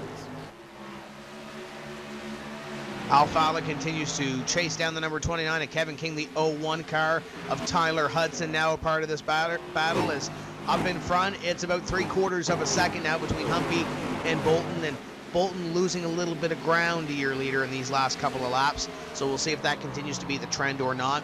Ottinger runs in position number 3, but he is being chased down by Brad Mahar in car number 13. And there's 2 teammates up near the front of the field that aren't a part of the team. It's the Gale Force Sim Racing team with the 05 of Ottinger and the 13 of Brad Mahar. And Brad was a part of that deal earlier in the season. The Cody Bias Racing fallout turning into Aftermath. He left along with Justin Trombley and went to Gale Force Racing. It looks like he's turned that program around big time. After his week off, he's looking at a top 3 run here with about 50 laps to go. But just that, Tim, with 50 laps to go, that's still a long, long time. But to see Ottinger and Mahar up there having a solid run, very, very encouraging for everybody else to say, hey, we've got a shot at getting to where we need to get to beat the team. And really looking at lap times, Brad Mahar is one of the fastest cars on the racetrack right now. That car has come on the last 15 laps or so, and if he continues at this rate, he might reel in Justin Bolton. He's already reeled in Nick Ottinger. And Brad Mahar might be on pace for a career run here at Dover as Ottinger lets him by, move Brad Mahar now to a podium spot, 151 laps in and 49 laps to go. He's going to give chase to Justin Bolton and Kenny Humpy. I don't think anybody can spoil their party up front yet, but if somebody does, it might just be Brad Mahar, Joe. Anything is possible. Remember, we still have over 50 or under 50 laps to go. We still have a quarter of this race left to run, and it wouldn't surprise me if we have another caution flag. And if we have another caution flag, then everything's on the table, guys. Anyone could win this race, but you're absolutely right. Even if without a caution flag, Brad Mahar, all he's got to do is get up to the 36 of Justin Bolton, and we're looking at a brand new race. Yeah, we'll have to see what happens there as Bolton is now up on land. Trouble, turn number 4, Alan Bowes, or check that, Patrick Crabtree now. Goes around and caution is out. 4 or 5 cars in the middle of it, including the 24 of Nathan Wise. Rob Ackley caught a piece of it. Brian Day has pounded the inside safer barrier. And all of it started when Alan Bowes got sideways off of Patrick Crabtree's bumper in turn number 3. It took a third of a lap to materialize. The 5 or 6 cars have now been taken out in turn number 4. And all that conservation strategy we were talking about is now over with. They'll head to pit road with 45 laps to go. You need not call the devil, my friend. He will come calling without asking. Let's go back and take a look at what exactly happened there as we watch as the replay gets ready to go down the box. It all starts with the 21 and the 15. The 21 and 15 battling for the same piece of real estate, and that 15 of Crabtree boots the 21 in front of him. The 21 belonging to Alan Bowes. He will get on the apron, tries to recover that car, whips it back into traffic, gets back into the 15, and that's going to cause a melee on track. At least 5 cars getting a piece of that one, including Rob Ackley, Nathan Wise getting in the middle of that one. Looks like Jake Sturgis might have picked up some as well as we get ready for pit stops. Yeah, I'm sure Shannon Whitmore is going to love looking at that incident when they go back and look at it after the race. Wholesale pit stops happening here with Kenny Humpy, Justin Bolton, Brad Mahar, and the rest of this field. Tony, conservation out the window. Obviously, you don't want to boil your stuff up in 45 laps, but this will be the final pit stop, and we'll see who has what here for the final run to the finish. And who makes a gamble, Tim? Does anybody further back take 2 tires and fuel? I don't think any of the leaders will, and we anticipate 4 brand new virtual Goodyears and a full tank of virtual fuel. Humpy wins the race off. Mahar is second. Justin Bolton third. Then comes Ottinger, the 47 of Chris Overland, up to 5th. So a little bit of shuffling, and we'll see how it all plays out. But 4 tires and fuel for virtually everybody at the front of the field. And now the deck is shuffled one more time as we get ready for the Sport of Kings to take flight one more time. And guys, as we've talked about many a time before, all bets are off at this point. At this juncture, everything is all about how you react, how you do. Effectively, everybody up front has the same exact gear underneath them. Now the question is who's got the better car, and more importantly, who can react best to this restart.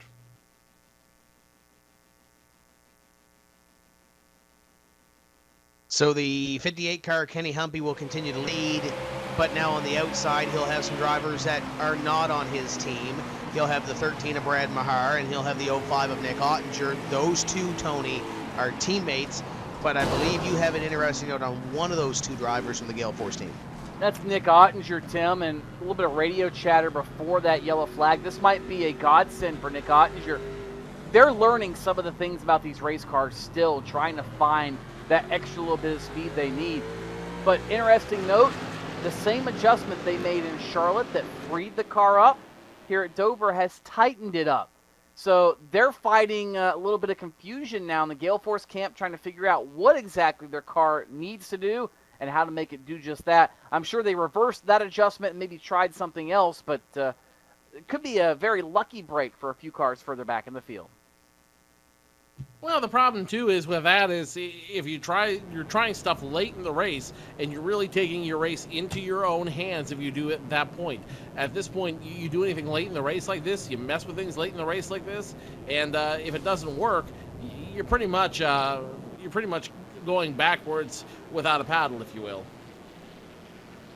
We should be doubling up this time by and getting ready to go back to racing with just over 40 laps remaining in this event at Dover. And gentlemen, as we get ready to go back to racing, want to bring something up that we never did in the pre-race show. When you look back at the previous champions of this race, Michael Conti won this race in 2014. He went on to win the championship. Richard Towler, 2010, won this race, went on to win the championship. Thomas Lewandowski in 2011, Kevin King in 2012, Nick Ottinger in 2013 didn't win the title, but they were contenders. You have to believe here, if Kenny Humpy wins this, or Ray Alfala, or one of those drivers that's up front in the championship, you have to believe that possibly, if trends continue on, they're going to go on and battle for the championship, if not win it. I think you're exactly right, Tim. That has proven to be the case, as you so stated just now, in the past here in the NASCAR Peak Antifreeze Series. A moment ago in turn 2, Taylor Hirsch just creamed the back of the 57 of Sturgis. Not sure what that was about, but I guess they got it all sorted out. Just kind of odd to figure out whatever happened. Nonetheless, pace car is off, and very quickly, Kenny Humpy is back to the loud pedal. 158 laps complete, 42 laps to go, and Humpy is going to take off in search of another win here in 2015. The race is behind him for 3rd, 4th, and 5th. They're 2 and 3 wide at points as they work down the back straightaway. Overland in trouble now as Overland gets past Mahar. Now here comes Tyler Hudson, your series champion in 2013. As now the 0-1 and 13 are side by side as 0-1 trying to do whatever he can, and Nick Ottinger in that mix as well, trying to do whatever he can. Dangerous moves down there as everybody fighting for position. 13 finds a spot in line in front of his teammate. Behind them and side by side as they continue to fight for a piece of real estate around this racetrack. Top 8 or 9, Tony single file. And the 27 is on the apron. Cody Bias back up in traffic. And that's here we go. The 26 around along with the 27. 41 involved. Yellow flag flies. The 41 of Sturgis, the 26 of Chad Lawton, who was a contender in the championship with Cody Bias as well. And Tim, it all started with Cody Bias getting sideways through turns 3 and 4, came back up the racetrack out of turn number 4, and unfortunately Chad Lawton was right there to catch the end of it as he tried to avoid it. Same with the 41 of Sturgis, both of them essentially wrong place, wrong time. Casey Tucker also getting some damage. He ultimately is the person that sent Chad Lawton down the racetrack, I think. Well, maybe not. I think actually Lawton bounced it off the outside wall with Benjamin Burmeister trying to avoid Cody Bias. Nonetheless, we said it happens quick, Joe. Case in point, there's not a lot of chance to react and not a lot of places to go. And that brings out the caution once again. You know, a couple teams now are going to have some very entertaining discussions on their own different little channels about what exactly happened in that situation and how it could have been prevented. And frankly, I would love to be a fly on the wall in those camps when all this is said and done, because, you know, they're going to have some very contentious post-mortems. 3rd caution flag of the evening, guys. And, yeah, I saw this coming. But now it's going to get very, very entertaining. We'll take this opportunity here to step away for a quick commercial break and bring you back to more racing action here from Dover International Speedway.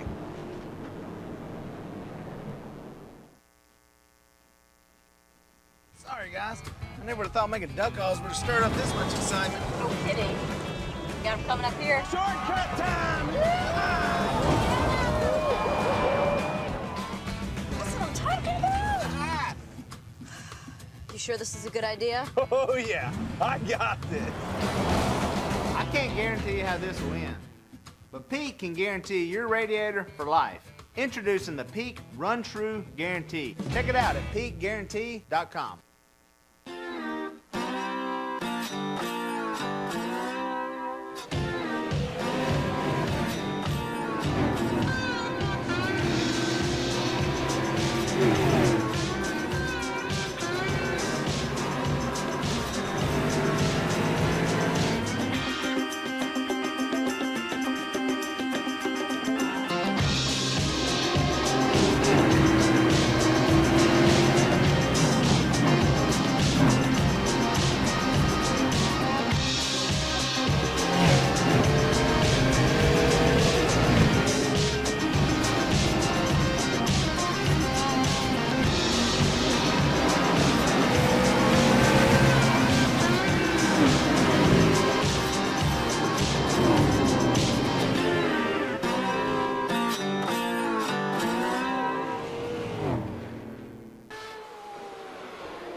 Welcome back to Dover International Speedway, round number 8 of the NASCAR Peak Antifreeze Series, powered by iRacing.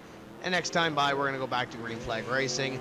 With 35 laps remaining, we're going to show a replay of the caution on board with Michael J. Johnson that put us underneath this yellow flag period. Next time by, we're going to go back racing Humpy, Bolton, Oberlin, Hudson, Brad Mahar, your top 5. Brad was on the outside of that last restart. Tony, he's going to restart in position number 5. It might not be as rough for that outside line this time because Humpy's teammate, Justin Bolton, will lead that outside to green. I'm sure they have some communication between each other for this restart. I'm sure they do, Tim, but I'm also looking back further at some people that want to spoil the party. Chris Oberlin, those 2 tires on his most recent stop, they've got him in 3rd here in the final few laps. Tyler Hudson in 4th. He, too, now at least a contender for a top 5 run. And you have Mahar, who is hungry, Ottinger, who's hungry, and others. It's going to be entertaining once we get back going to green. The iRacing.com Ford Mustang will dive off the 24-degree banks at turn number 4, and just as quickly, Kenny Humpy through the gears and on the loud pedal. Green flag is out, 35 laps to go in Dover. Who can knock Kenny Humpy off the top of the mountain? And caution is out already. Restart shenanigans, and we have got a pileup in turn number 4. Well, that happened. For lack of a better term, guys, that happened. 50 car of Alex Scribner, I believe, is around where this happened. And did the 50 car just downshift or something? Because that car just that's a 50. I don't know what happened, but that was all the 50, and then everybody else piled in. Tim, I was just getting ready to say the same thing. I'm watching the replay on the monitor, and all of a sudden he just turned left and slowed down. And up into the outside wall went Ryan Lowe, Sturgis, Alex Warren, and some others. That's exactly what it looked like. It looked like he just grabbed the wrong gear, and it's very easy to do, guys.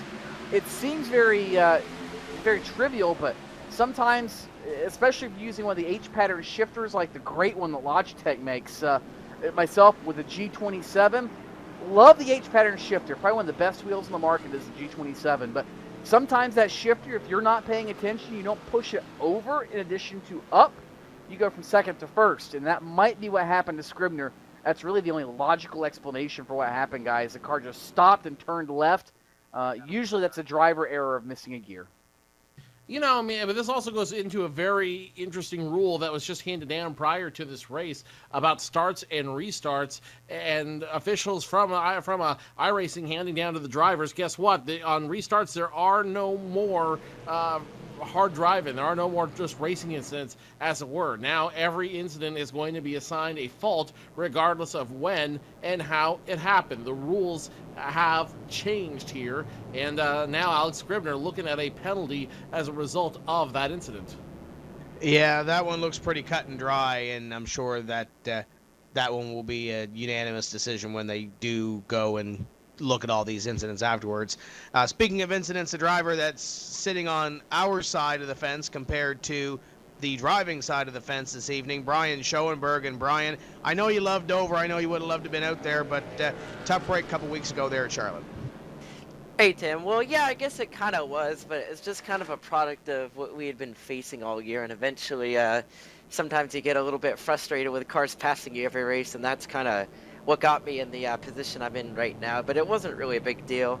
For me, Tim, I've always been the type of racer where if I'm not in the game, meaning running top 5, top 10, I'm really just not even interested. So it kind of is what it is. As far as Dover itself, it's a great racetrack. It's a tough racetrack. It's one of my favorites. So not being out there is kind of tough, but at the same time, with the car some of my teammates have been running today, I'm kind of glad I'm just been on the box, sort of helping Michael Conti call some of the shots here, and been spawned for him a little bit. So been having a decent time, though. And how about the driver of the peak number 5 right now running in 12th place? I know you mentioned some of your teammates struggling a little bit. Danny's not running the way he usually runs at a track like Dover. Tom Lewandowski, former winner here. Obviously early problems. Brad Davies was involved in a caution flag earlier. But Michael Conti has driven up from 40th all the way up to the top 15. And he's looking at a top 10 run here late in this race. Yeah, we've been making a lot of changes on the peak Chevy this whole time. The biggest problem we've been fighting, though, is after about 10 laps, it's just absolute junk. So these yellows here at the end have been an absolute blessing for us. And Michael's been doing a great job, as he always does on restarts, getting the most out of the car, and even more than the car can handle. So he might have a shot at a top 10 here. He's been driving his butt off all day, and it's kind of cool to see. But, yeah, it's like basically about 20 or so cars in this field are all on, I would say, maybe 3 different teams. And it's like we've tried everything on our cars. It's basically like there's a big game glitch or something that everybody knows about that we don't know. It's something just big we're missing. But it is what it is, I guess. Now let's look forward here, because I know there's going to be a couple of races that you aren't here for. How hard is it to sit on this side of it and look at these race cars on this racetrack? It's got to really help you really anticipate that return for the number 55 car here in a couple weeks. Well, sort of. I mean, it's one of those things. We would have to find something big in our cars to go fast to make me even want to come back. I'm not trying to sound like a jerk or anything, but it's not fun if you're not relevant, Tim, you know? So a couple years ago, I would be devastated missing this race, but right now I don't even really miss it, which is kind of sad.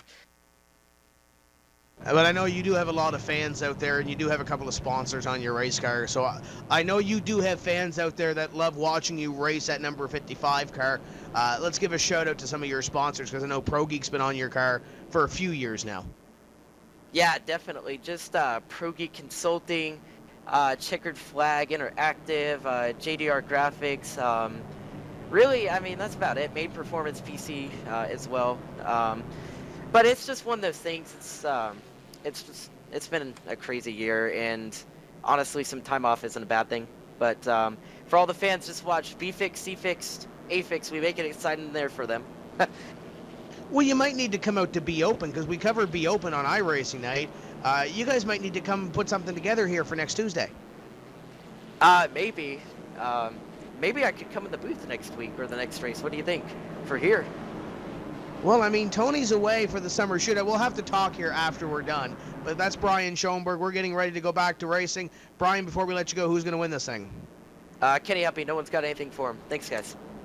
That's Brian Schoenberg. And Tony, there's the bold... I don't even want to say bold prediction, because Kenny Humpy has dominated this thing. I can't disagree with Schoenberg. Yeah, I think Humpy's going to be very difficult to beat, Tim, and it's going to be a good race no matter what and no matter how it plays out. We're going to go back green with 30 laps to go. Before we do that, we want to give a shout-out to our friend Brian Emmerich. You may or may not know Brian's name. He one of the well, we can't really call them suits because they don't have suits or big oil execs over at Peak. They're just regular guys that like cars like we do. So Brian Emmerich, one of the really cool guys at Peak, watching the NASCAR Peak Antifreeze series, and tweeted that, man, I'm so amazed by how this stuff works out. He's actually at the NASCAR HQ, I think, in Charlotte right now. Or check that. No, that's they're telling me in my ear where he's at. But I think you got him confused with Nick Wren, by the way, in the control room. But nonetheless, a big shout out to Brian Emmerich, and so glad you enjoy it, Brian. We appreciate you and Peak coming on board here in the NASCAR Peak Antifreeze series. And Joe, two of their drivers have got a very real shot at winning here. Kenny Humpy and former series champion Tyler Hudson start position 1 and position 3 as we get ready to go. 30 laps to go. The pace car is off. Kenny Humpy again on the loud pedal, and here we go. That happened quite a while ago, Tony, but thanks for playing. Kenny Humpy in the lead, followed immediately by the 20-36 of Justin Bolton. Followed by him is the 30-47 of Chris Overland, Tyler Hudson fourth, and Brad Mahar, your top 5. PJ Sturgis now in the top 6. Well, he's under fire now from the 0-5. 3 wide back there as a 3-3 and 5-wing battle as well. Oh, the 5 of Michael Conti nearly bought the farm going down the back straightaway. The 33 and 29 getting close. All those Peak cars, the 3 Peak cars within the top 9 right now, and Conti trying to make it 8. But there's some aggressive moves going on here, Tony, and rightfully so. 27 laps to go in this one. King to the inside of the 5 trying to make something happen. Oh, you got to get what you can get and get it now, and that's exactly what Kevin King's trying to do. Look at PJ Sturgis up ahead in the 57. He nearly got in the back of over. Look at the block now that Ottinger throws on Brian Blackford. That's going to allow Kevin King to the outside. This is a hornet's nest all the way back for about position 7 on back.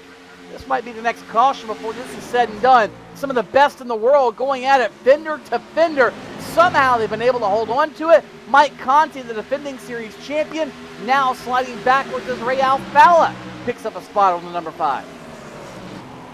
Let's run to the back of the 33 machine. That's Brian Blackford. You can see just how critical it's getting there with 25 to go. Ray Alfala in the mix. Michael Conti, Matt Busa now battle for 3rd. Trouble, turn 3. Oh, Tyler Hudson, what a save. Brad Mahar got in the back of him, and somehow, miraculously, Hudson, those good years, Tim, might not be existent anymore, but he held on to it, and he is still rolling. We are still green. And Hudson in the wall once again down the back straightaway. That's not going to help efforts. It's the 28 to the inside, the 66 of Benjamin Burmeister also there. And with that, the top 3 have broken away, and Tyler Hudson, Tony, has broken something on his race car because that thing's falling backwards. It is not what it once was, Tim. It certainly has got something bent, broken, used up, or otherwise, or combination of the above. Tough break for Tyler Hudson. He was going for it, trying to pinch off Brad Mahar. Wasn't trying to block him so much as he was just minimize the racing room he had. Unfortunately, it didn't work out for him. Mahar drove a little deeper than he expected, and now Hudson going to be mired back fighting for his virtual life at the racetrack. And look at this, Kevin King and Chris Overland trading a little bit of paint. Nick Ottinger is right there. King just moved Overland up the racetrack. Not very many people do that to Kevin King, Joe. That's very true. You don't tug on Superman's cape, you don't spit in the wind, and you don't mess with Kevin King when he wants to go somewhere. Kevin King now breaks into the top 5. The 0-5, they're right behind him, 33 and 47 side by side, and getting reports that the 2 might have got in the wall. Now the 47 almost gets into the wall as well. The 2 almost gets sideways going into turn 3. The 2 and 5 make contact 2 by 2 through 3 and 4. Alfala threw it in on his teammate on the inside, Brian Blackford in the number 33, and don't look now, here comes the number 5 of Michael Conti, pushing towards the front of this field once again. Conti wants to get back into the top 10 and put that Peak number 5 closer to the front. The 47 of Overland, though, on the outside, Tony, not giving that inside room a whole lot of room to operate. The 47 now has the 34 looking to the inside as the 5 tries to clear him. Off corner number 4, not going to do it. 47 fighting back, and here comes Tucker to the inside. Remember, Overland took 2 tires on his most recent stop, trying to use the track position to his advantage. That's one reason his car is such a handful, as he just about bought the farm on Matt Busa in turn number 2. and that's going to stack him up. Casey Tucker is there. Benjamin Burmeister, trouble for Brad Davies behind him. He's sideways but hangs on to it. Will stay green. There's only 18 laps to go, and this is a poker match where everybody's chips are in the center of the table, and nobody knows what cards each other holds, but they are playing like it's the final round. Tony, it's not just chips in the middle, it's cash, and pistols are pointed on everybody around the table as these guys do business around the track. The good news, the bad news is, as the 0-1 still drops to the field after making that contact, heavy contact with the wall, this is all great news. If your name is Kenny Humphrey right now, the more in-feed battling they do in the field, the further your lead gets with time running out.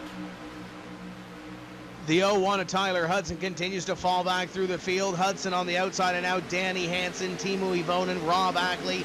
That's now almost outside the top 20. Ivonen back in 18th place right now as he has Hudson to the outside, battle for position. Number 17, top 3, top 4. They've pretty much separated each other. They're riding to the end of this race by the looks of it, trying to gain some time on each other, Tony. Everybody else behind them trying to pick up positions here and hoping they don't bring out that caution flag. Hoping they don't, Tim, but here's the thing. The way this field has spread out because of many of those near incidents, it's making the likelihood of a yellow flag less and less likely. And that's good news if you're Kenny Humphrey. He has stretched it out to a second and a half with only 14 laps to go. He is on cruise control, looking to extend his point lead and add yet another victory to the tally for 2015. Kenny Humphrey, dominant here at Dover is an understatement, and now caution is out with 13 and a half laps to go.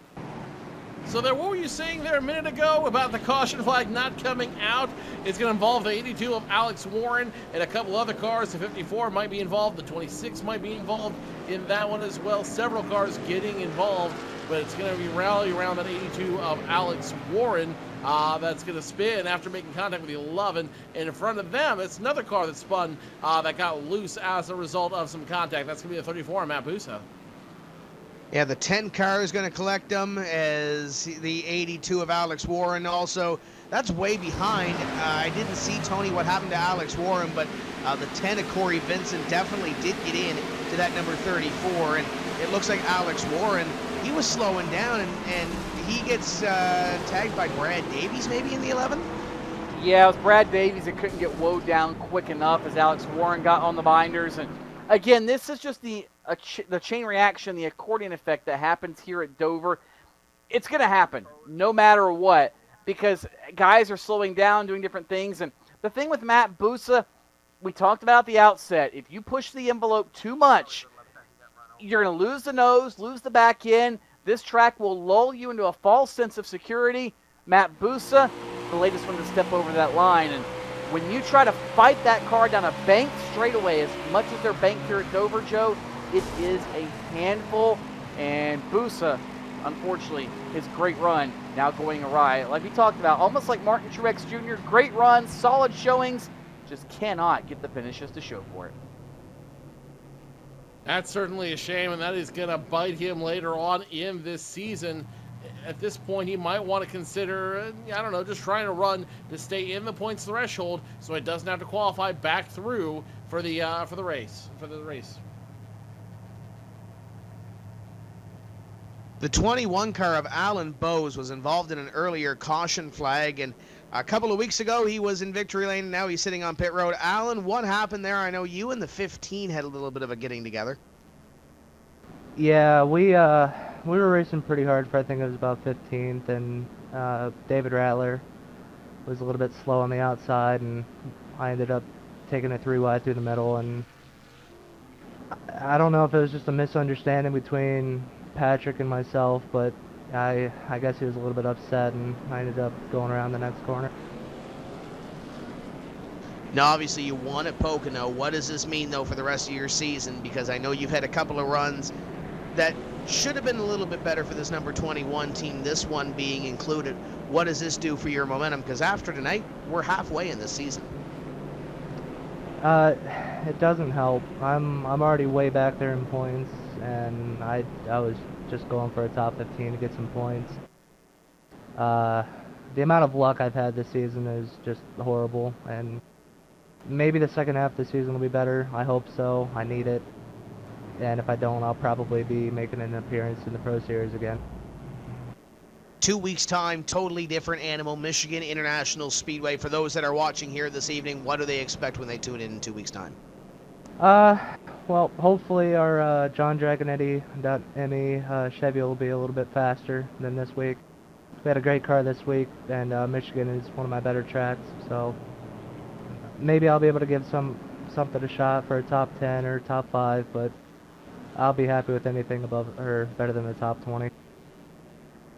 And that's Alan Bowes, and not the night he won it, Tony, but on the other side of it too, that's racing. You're going to have good nights, you're going to have bad nights. Alan Bowes a winner in this series already this season in the first half of the year, but he's not going to finish Dover the way he wanted to. We're doubling up and getting ready to go back to racing. We'll have 9 laps to go when we return to racing, but that's the one thing. 2 weeks' time, totally different animal. Michigan International Speedway, a little bit different than this 1 mile concrete jungle we have here. A lot of room, a lot of speed, not nearly as tight as far as quarters go like it is here at Dover. And yeah, to go back to the interview with Alan Bowes a second ago, Tim, he was a little PC here on air. Twitter, on the other hand, he wasn't. He vented his frustrations a little bit more on Twitter at _Bowes21. If you want to see what he said about the accident, follow him on Twitter or look it up under hashtag #InPass, like we're following along the conversation here tonight. And like everybody just said, business is picking up, business is about to pick up, and it's about ready to get real.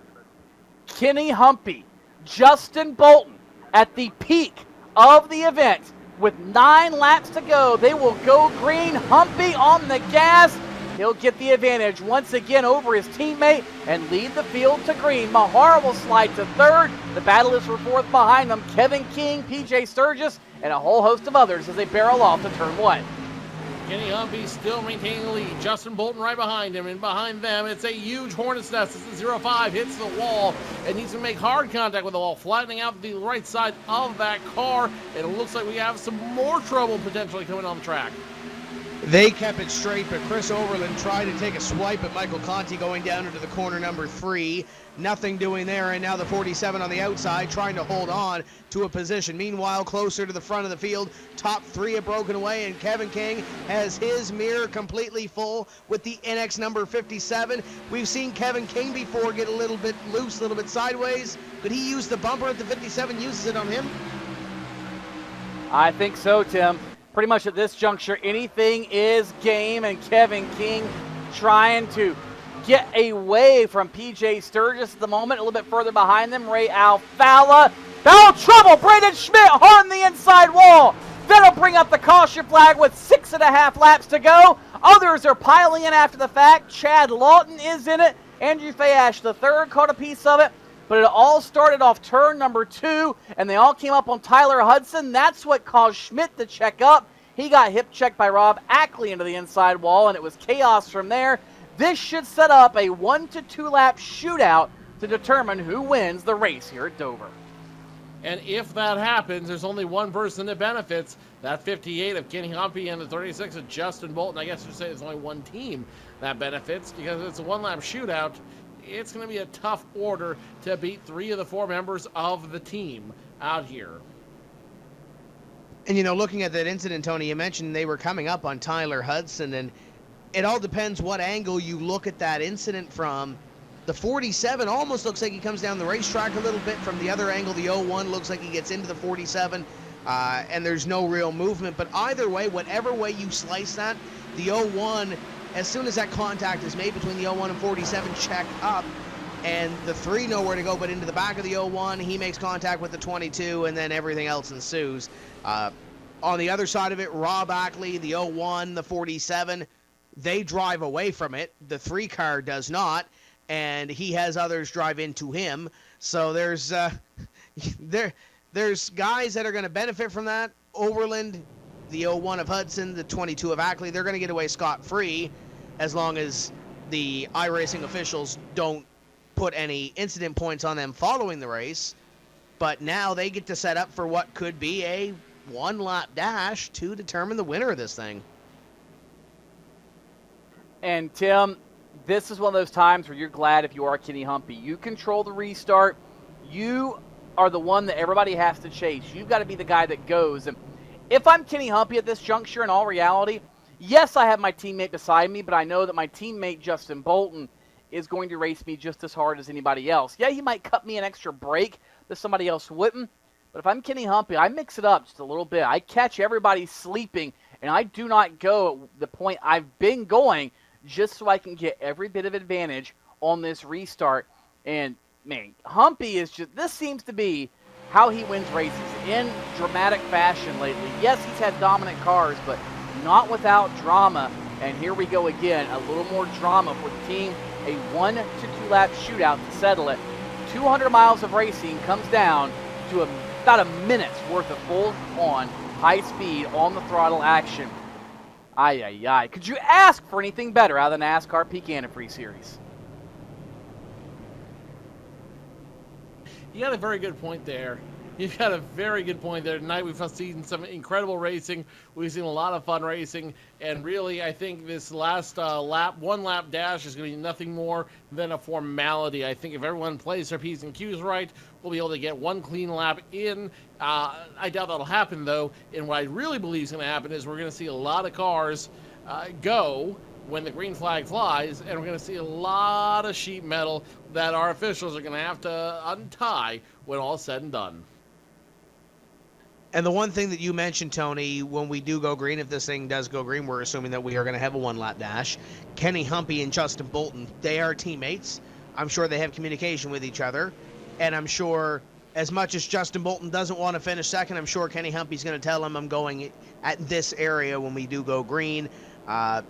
It's also going to help Kevin King in the sense that if Bolton goes and they time that right with Kenny Humpy, then Kevin King's going to go at the same time. It might leave Brad Mahar in the dust. It might leave Sturgis in the dust. Might help Blackford a little bit. Might help that outside line a little more than what we've seen on previous restarts. This could get very interesting very quick. If I'm Brad Mahar, I'm hoping that I time this thing right. And, Tim, that's what it comes down to. It comes down to timing it right. You get one shot at it. There is no do-over. There is no second chance. You've got to be aggressive if you're Brad Mahar. You've got to take a risk because otherwise you know where you're going to finish. It's not going to be first. If you want the trophy, bring home that or the steering wheel. Who cares what happens? Consequences be damned. Here goes Brad Mahar trying to win here at Dover. It's going to be a classic one. 2 laps to go when we start it, Joe. Can Kenny Humpy hold on for 2 circuits around the monster? That is the $64,000 question as we get ready to go green flag racing. Pace car down, Humpy wastes no time, drops the hammer, and he's back in front of this field. Justin Bolton second, Kevin King third. The team looking to dominate all 3 podium positions, and it looks like they might, as now side by side goes 33 and 13. 1.5 laps left. 33 on the outside, drove it in to try to pick up the spot of the 13. The 57 of P.J. Sturgis on the inside of the 05 of Ottinger. Meanwhile, up in front, top 3 have broken away. Battle is for 4th at the white flag. Last lap here at Dover, the 13 of Brad Mahar trying to keep it over the 33 of Blackford, Ottinger, Sturgis, and here comes Alfala now to the inside of the 05, but it might be too little too late as they race down the back straightaway. Alfala in the fence on the inside. Up in front, though, it is the 58 car of Kenny Humpy, who will round 3 and 4, come up to the checkered flag, and he'll win his 4th race on the NASCAR Peak Antifreeze Series, powered by iRacing in the 2015 season. Bolton, King, Brad Mahar, and Brian Blackford comes out with a top 5 finish through all that mess behind him. It was chaotic, it was wild, but when it really counted, Kenny Humpy made the restarts count. He pulled away from the field out of turn number 4 and never looked back. Teammate Justin Bolton, the closest pursuer, still unable to make anything happen. Tempers are flaring throughout the field. A lot of top drivers got shuffled out in the final few laps. But Kenny Humpy, win number 4 after 9 rounds. What sheer dominance the team has displayed this season. And check that, I'm giving him a little more credit or a little less credit than I should. After 8 rounds, 4 wins, he's batting .500. Wow, what a season for Kenny Humpy. If this continues, this championship will be over before we even get to Homestead, guys. You're not wrong. Let's definitely put it that way. I think we've got a lot of great racing left to do here in the season. We're just over the halfway point in the NASCAR Peak Antifreeze Series, and the team has really found a way to make this entire series work for them. So what we've got here now is a very interesting setup for what's going to be a very long back end of the series for a lot of drivers not in the team. Ray Alfala will look at this here. He and Nick Ottinger come together down the back straightaway. The final lap, Ottinger in the fence, down into the 2-car of Ray Alfala. Alfala into the inside wall. He is credited with 14th place as the 2-car. He was second place in points coming in. Chad Lawton had some tough luck this evening. It's going to shake up the point standings. It's going to mean a bigger lead for Kenny Humpy. And Ottinger in the 05, after all that contact, finishes in 7th position. We're going to step away for just a few moments' time. We will set up for the post-race show where we will talk to your top 5 finishers. Don't go away. We'll be right back.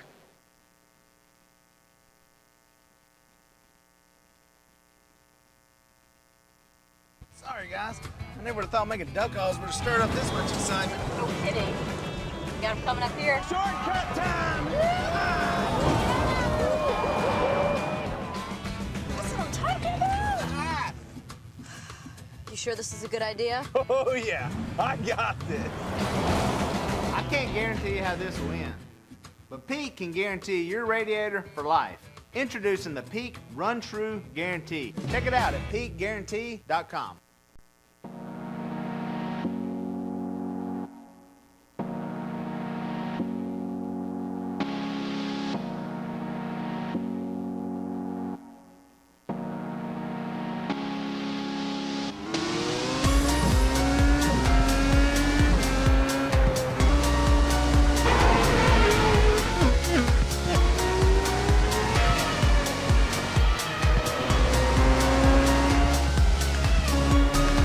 Cars are lined up on the grid. The iRacing.com World Championship Grand Prix Series. We are underway. They all come down into turn 1 for the first time.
Welcome back to the Dover International Speedway and round number 8 of the NASCAR Peak Antifreeze Series, powered by iRacing. And welcome back to the virtual studio.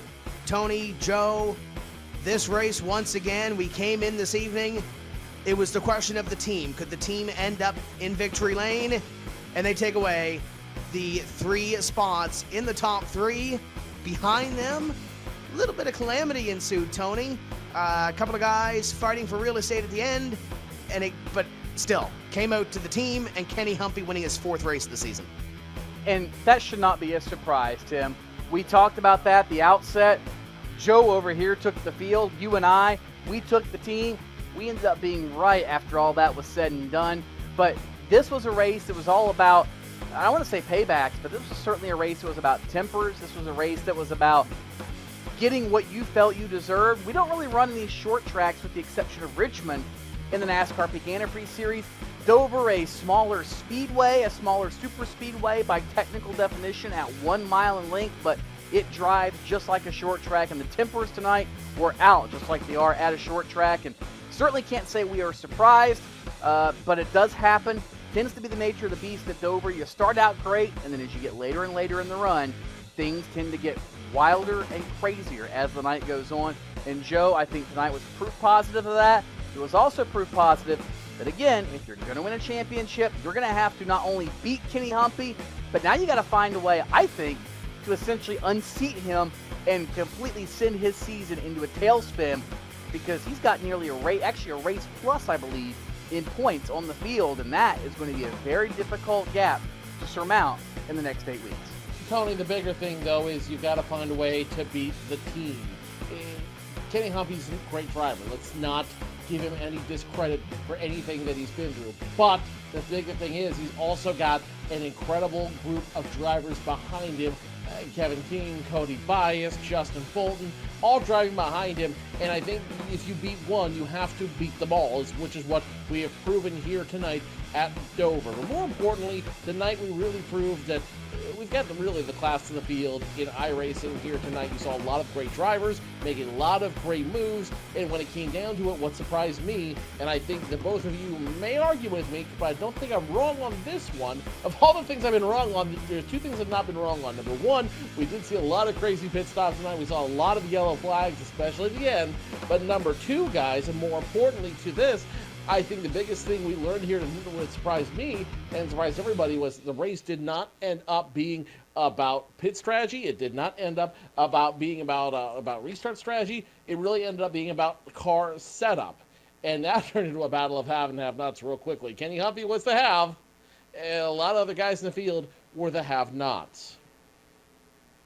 And at the end of the day, it's all about the team coming home in victory lane. And we're down here with Kenny Humpy now. Kenny, congratulations once again. It's your fourth victory on this NASCAR Peak Antifreeze Series powered by iRacing. Talk about how you climbed to the top of the monster. Yeah, I mean, all the credit goes to all the guys on the team, man. It's awesome to have race cars like that, man, because it's just so fun to drive. And you got to thank all those guys on the team. We put in a lot of hours, and, man, that thing was awesome. Can't thank all those guys enough, as well as Peak Antifreeze and Best Overhead Doors and Vinyl Siding, and my spotter, Carl Taylor, just walked me through the race. And I knew we had a really good car. It was just about keeping the right rear on the thing, and I did that pretty well, I thought, throughout the entire race. And we got a few long runs, and strategy didn't really come into play there, but everything just kind of fell our way tonight, and it's awesome to get another win, man. It's pretty cool.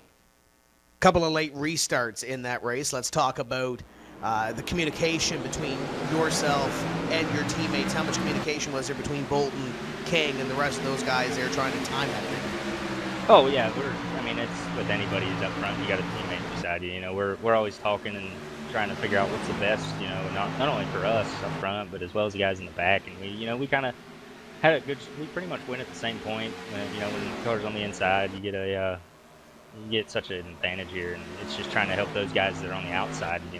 Be able to come down in front of those guys, and I thought we did that quite well. Kevin on that last restart was able to get up to third, and we had a clean sweep with the team, and it's an awesome deal. Without the drop, unofficially 76 points between yourself and Ray Alfala, who had an incident on the last lap. 76 points is huge. Talk about that point gap halfway through this season, because we've completed 8 of the 16.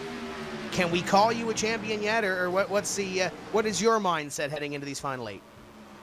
You definitely can't call me a champion. There's a lot of racing left.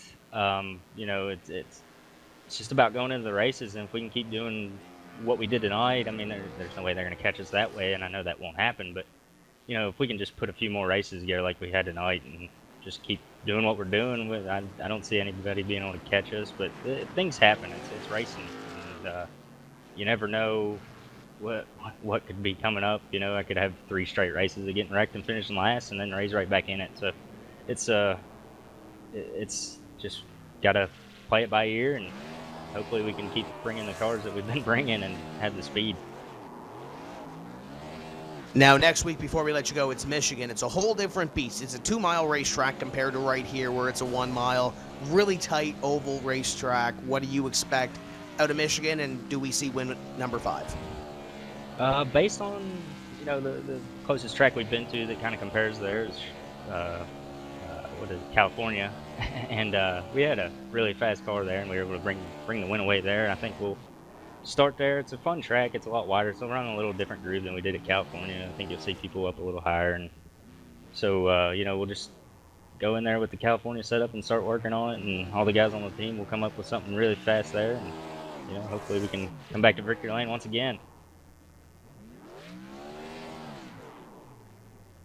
There's Kenny Humpy, your winner. 4th time this season he's been in victory lane. And Tony, you mentioned it. He's batting .500 right now. That is huge on this series. It's not over to the fat lady sings, but Kenny is trying to get that check signed early. She's warming up, no doubt, Tim. And guess what? 500 in any race series is phenomenal, much less the NASCAR Peak Antifreeze series. And the guy that followed Kenny Humpy to the flag was his teammate. Quite literally, Justin Bolton in the number 36 Alliance Garage Doors machine. And Justin, what was the difference? Was it a matter of speed? Was it a matter of the restart? What was it that would have had the positions reversed and had you in front of the 58 tonight?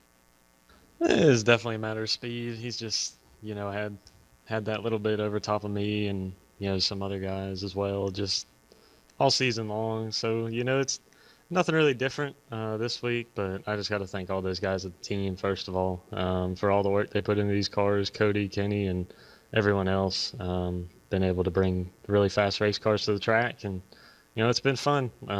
Got caught up the last 2 weeks in wrecks, and Cody's been wrecked 3 weeks now, so, it kind of gets down at times, but just to know that, we have cars capable of winning, and, to have Kenny with that kind of point lead, it's definitely something to be proud of, and just got to thank Dylan Duvall at Infinite Creative Solutions, painting up a new car for this week, and CHI Overhead Doors, everyone there for sticking behind me this year, and it's going to be fun.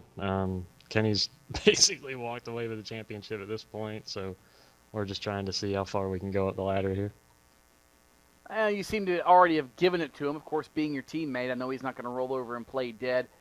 Talk, though, about what it's like to have teammates like Kenny Humpy and some of the guys you run against, because you guys don't just hang out and do your thing in reality, or in virtual reality of iRacing, but you guys spend some time together at actual racetracks. You go karting together. You do a lot of things. How does that affect your relationship as teammates?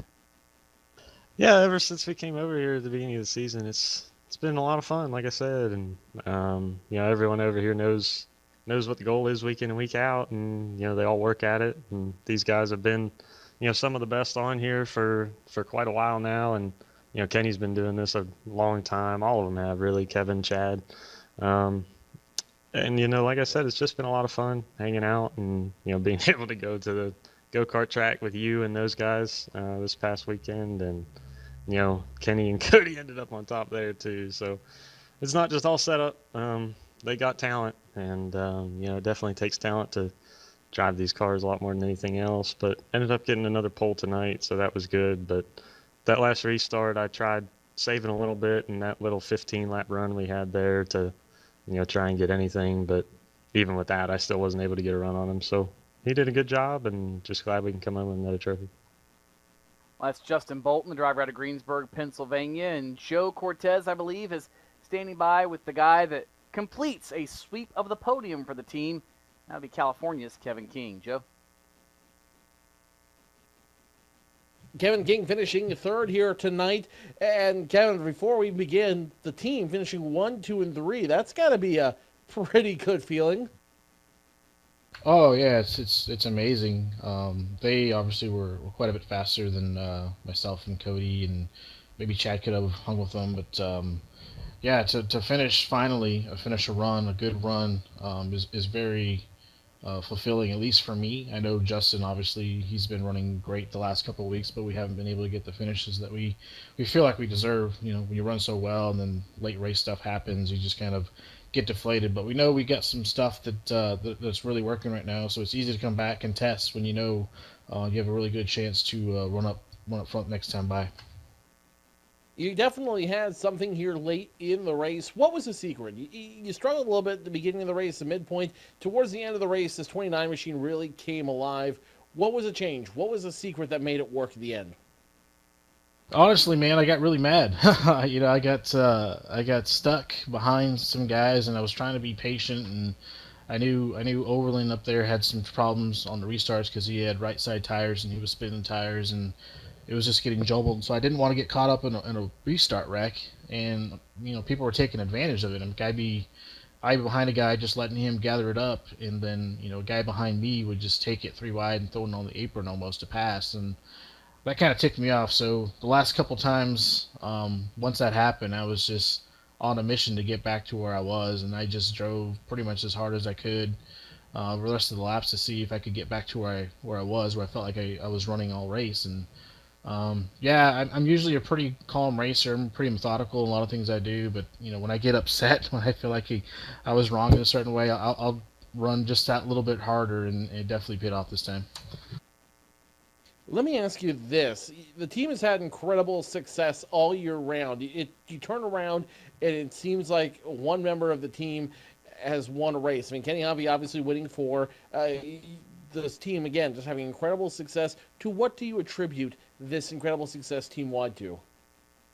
Well, I mean, obviously you figure some stuff out that makes the cars go fast, right? I mean, that's the first thing that you have to have is knowledge of what works and what's working, and making that work every race, really. But the biggest part is we all get along so well that it makes it so easy to come on and test. No one has a problem with anyone. Everyone talks to everybody. No one's an outcast, and so the way we communicate and the way we just kind of mesh with each other, it's pretty amazing. I haven't been on a team like that pretty much ever, where everyone can contribute in one way or another, and we're all pretty close on speed, so it makes it that much harder yet easier because we know we're going to push each other. So it's just a lot of intelligent people, a lot of great racers, and we're all going towards the same goal, and that really I think is beneficial when we all know that we can all push each other that much better, and obviously our results speak for themselves.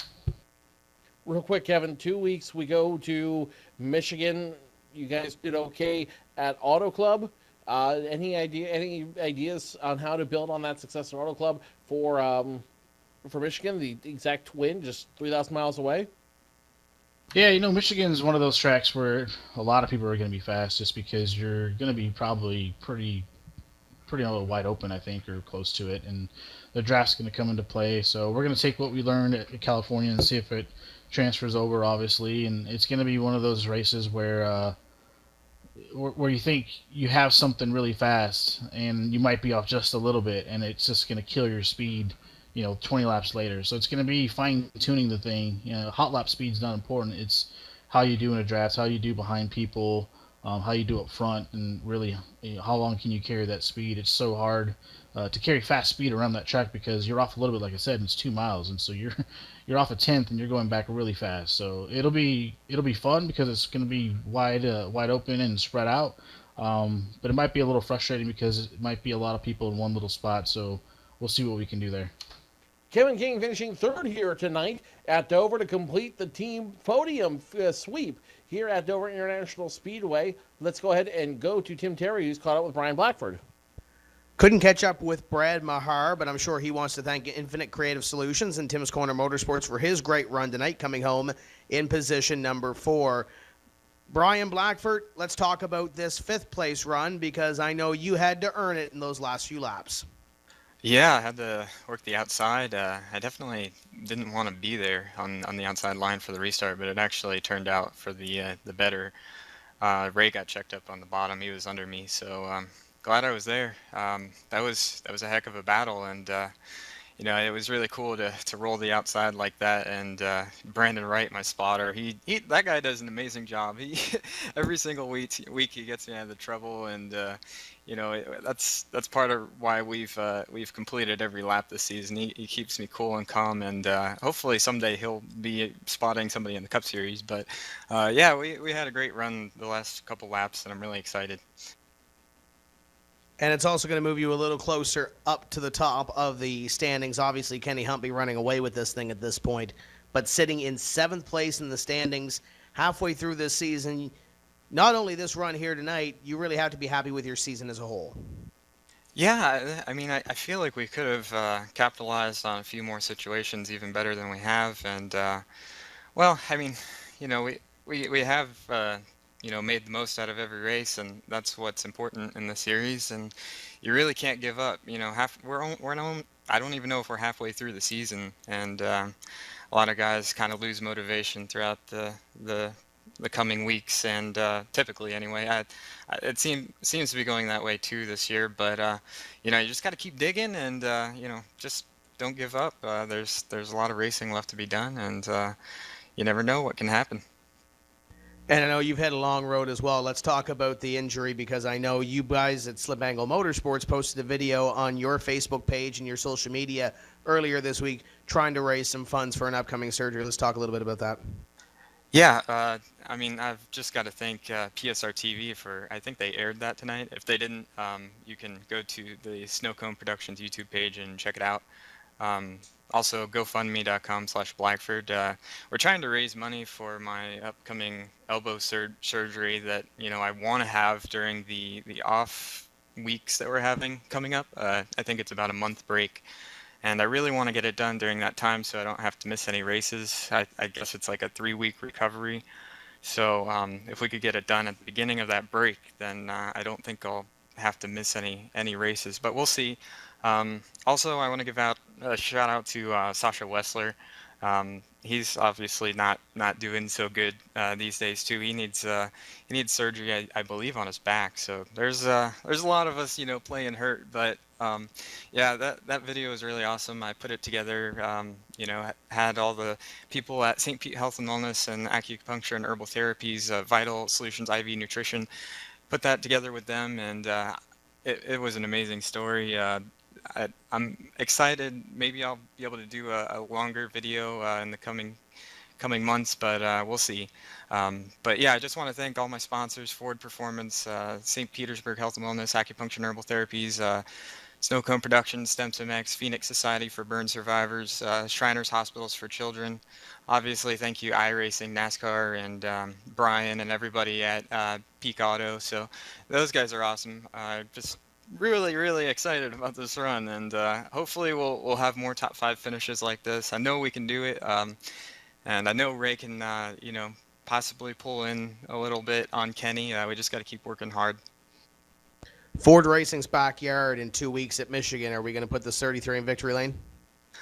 I don't know. I think there's the build coming, and I heard it's a little bit more loose. And you know how I drove that showdown. It's pretty good during that showdown. So I'm sure Joey Brown and PJ and Jake and everybody who comes together and works on these setups, they're gonna have a good one for that. And I'm really excited. And everybody's working great together at Sam and LRM. I can't thank the guys at Last Row enough. They're a huge help, and they're a hardworking group, and it doesn't we don't just run like this for no reason. It takes a lot of effort, and we're still working hard to catch up to everybody, but we're finishing in the top 10, so and top 5, so that we're not too far off. And that's Brian Blackford coming home in position number 5. A great run this evening by the 33 car. And that's one thing he mentioned in his interview, gentlemen. He's completed all the laps so far this year. And he's going to be a force to be reckoned with, I think, in this second half of the season. With this race number 8, we've completed halfway in this NASCAR Peak Antifreeze Series season powered by iRacing. Obviously, Kenny Humpy's dominated. Everybody else racing for second place right now, Tony. Ray Alfala had his stumble this evening. It could open the door for a guy like Justin Bolton. Chad Lawton had a stumble this evening. Cody Bias had a stumble this evening. There's some guys that are going to have to regroup for 2 weeks' time at Michigan. But obviously, Kenny Humpy on top of his game right now. It is going to be hard to beat him in the second half.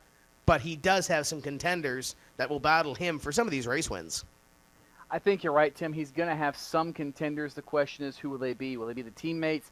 Justin Bolton, Chad Lawton, Kevin King. I'm pretty sure some of the winners will come out of the teammates from the team for Kenny Humpy. And if that happens, Kenny Humpy is going to be right there with them because they are on the same team. They're using the same knowledge base, the same resources. Everything is out of the same shop, and that means Kenny Humpy will be that much harder to beat.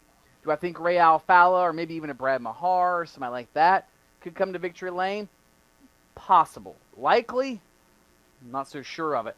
Nick Ottinger might have a shot, and the reason I say that was his performance back at Auto Club earlier in the season. He might have a shot, and maybe the other Gale Force drivers as well, but really, judging from the Auto Club race, it's going to be the team that you're going to have to contend with. They got 2 weeks to find some speed in these machines, however. They're going to go to work, do their homework, because I think everybody saw tonight there's a little bit of a chance. Not a lot, but a little bit. If you do your homework, you can beat Kenny Humpy and the team, and that's something that everybody's going to be gunning for, is to go to that one little spot where they could beat Kenny Humpy, and sometimes all it takes is the screwdriver in the hole to pry it all the way open, and that might be all it takes to knock Kenny Humpy off of his pedestal that he has been on for the last 8 races here in the NASCAR Peak Antifreeze Series. And Joe, I must say I'm looking forward to that race. Also looking forward to iRacing night next Tuesday night. I will be at the Bojangles Summer Shootout with the Legends cars, but you guys are going to have some fun here, I'm sure.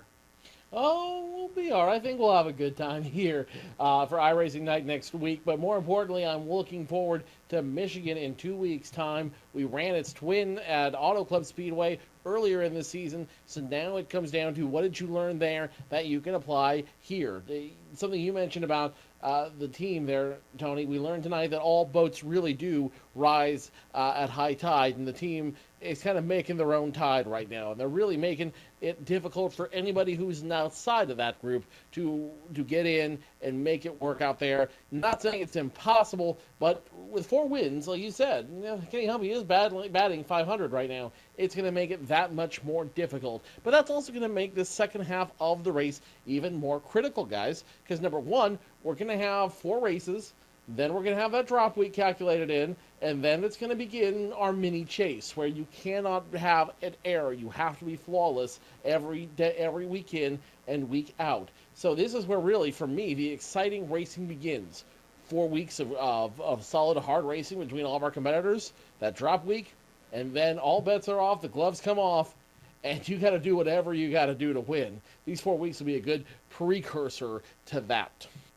Humpy's got a huge lead. We'll see if he can hold it over the next 8 weeks, plus that drop that Joe mentioned in there. It's going to be an exciting 8 weeks of racing. You're going to want to be here to watch it beginning in 2 weeks' time at the Michigan International Speedway on iRacing Live, Fans Choice, and all of our affiliates.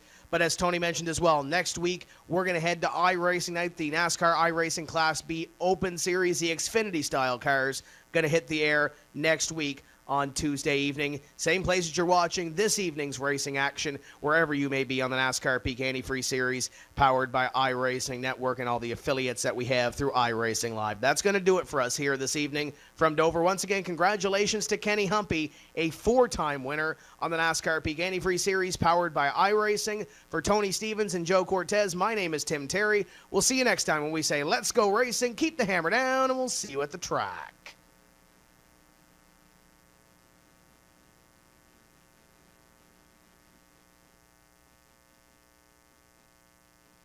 Sorry, guys. I never would have thought making duck calls would have stirred up this much excitement. No kidding. You got him coming up here. Shortcut time! That's what I'm talking about. You sure this is a good idea? Oh, yeah. I got this. I can't guarantee you how this will end, but Pete can guarantee your radiator for life. Introducing the Peak Run True Guarantee. Check it out at peakguarantee.com.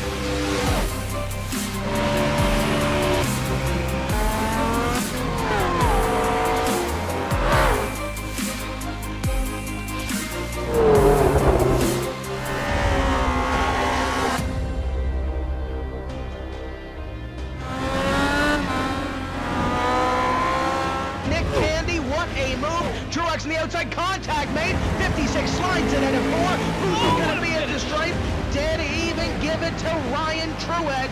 Truex is your winner over Tandy.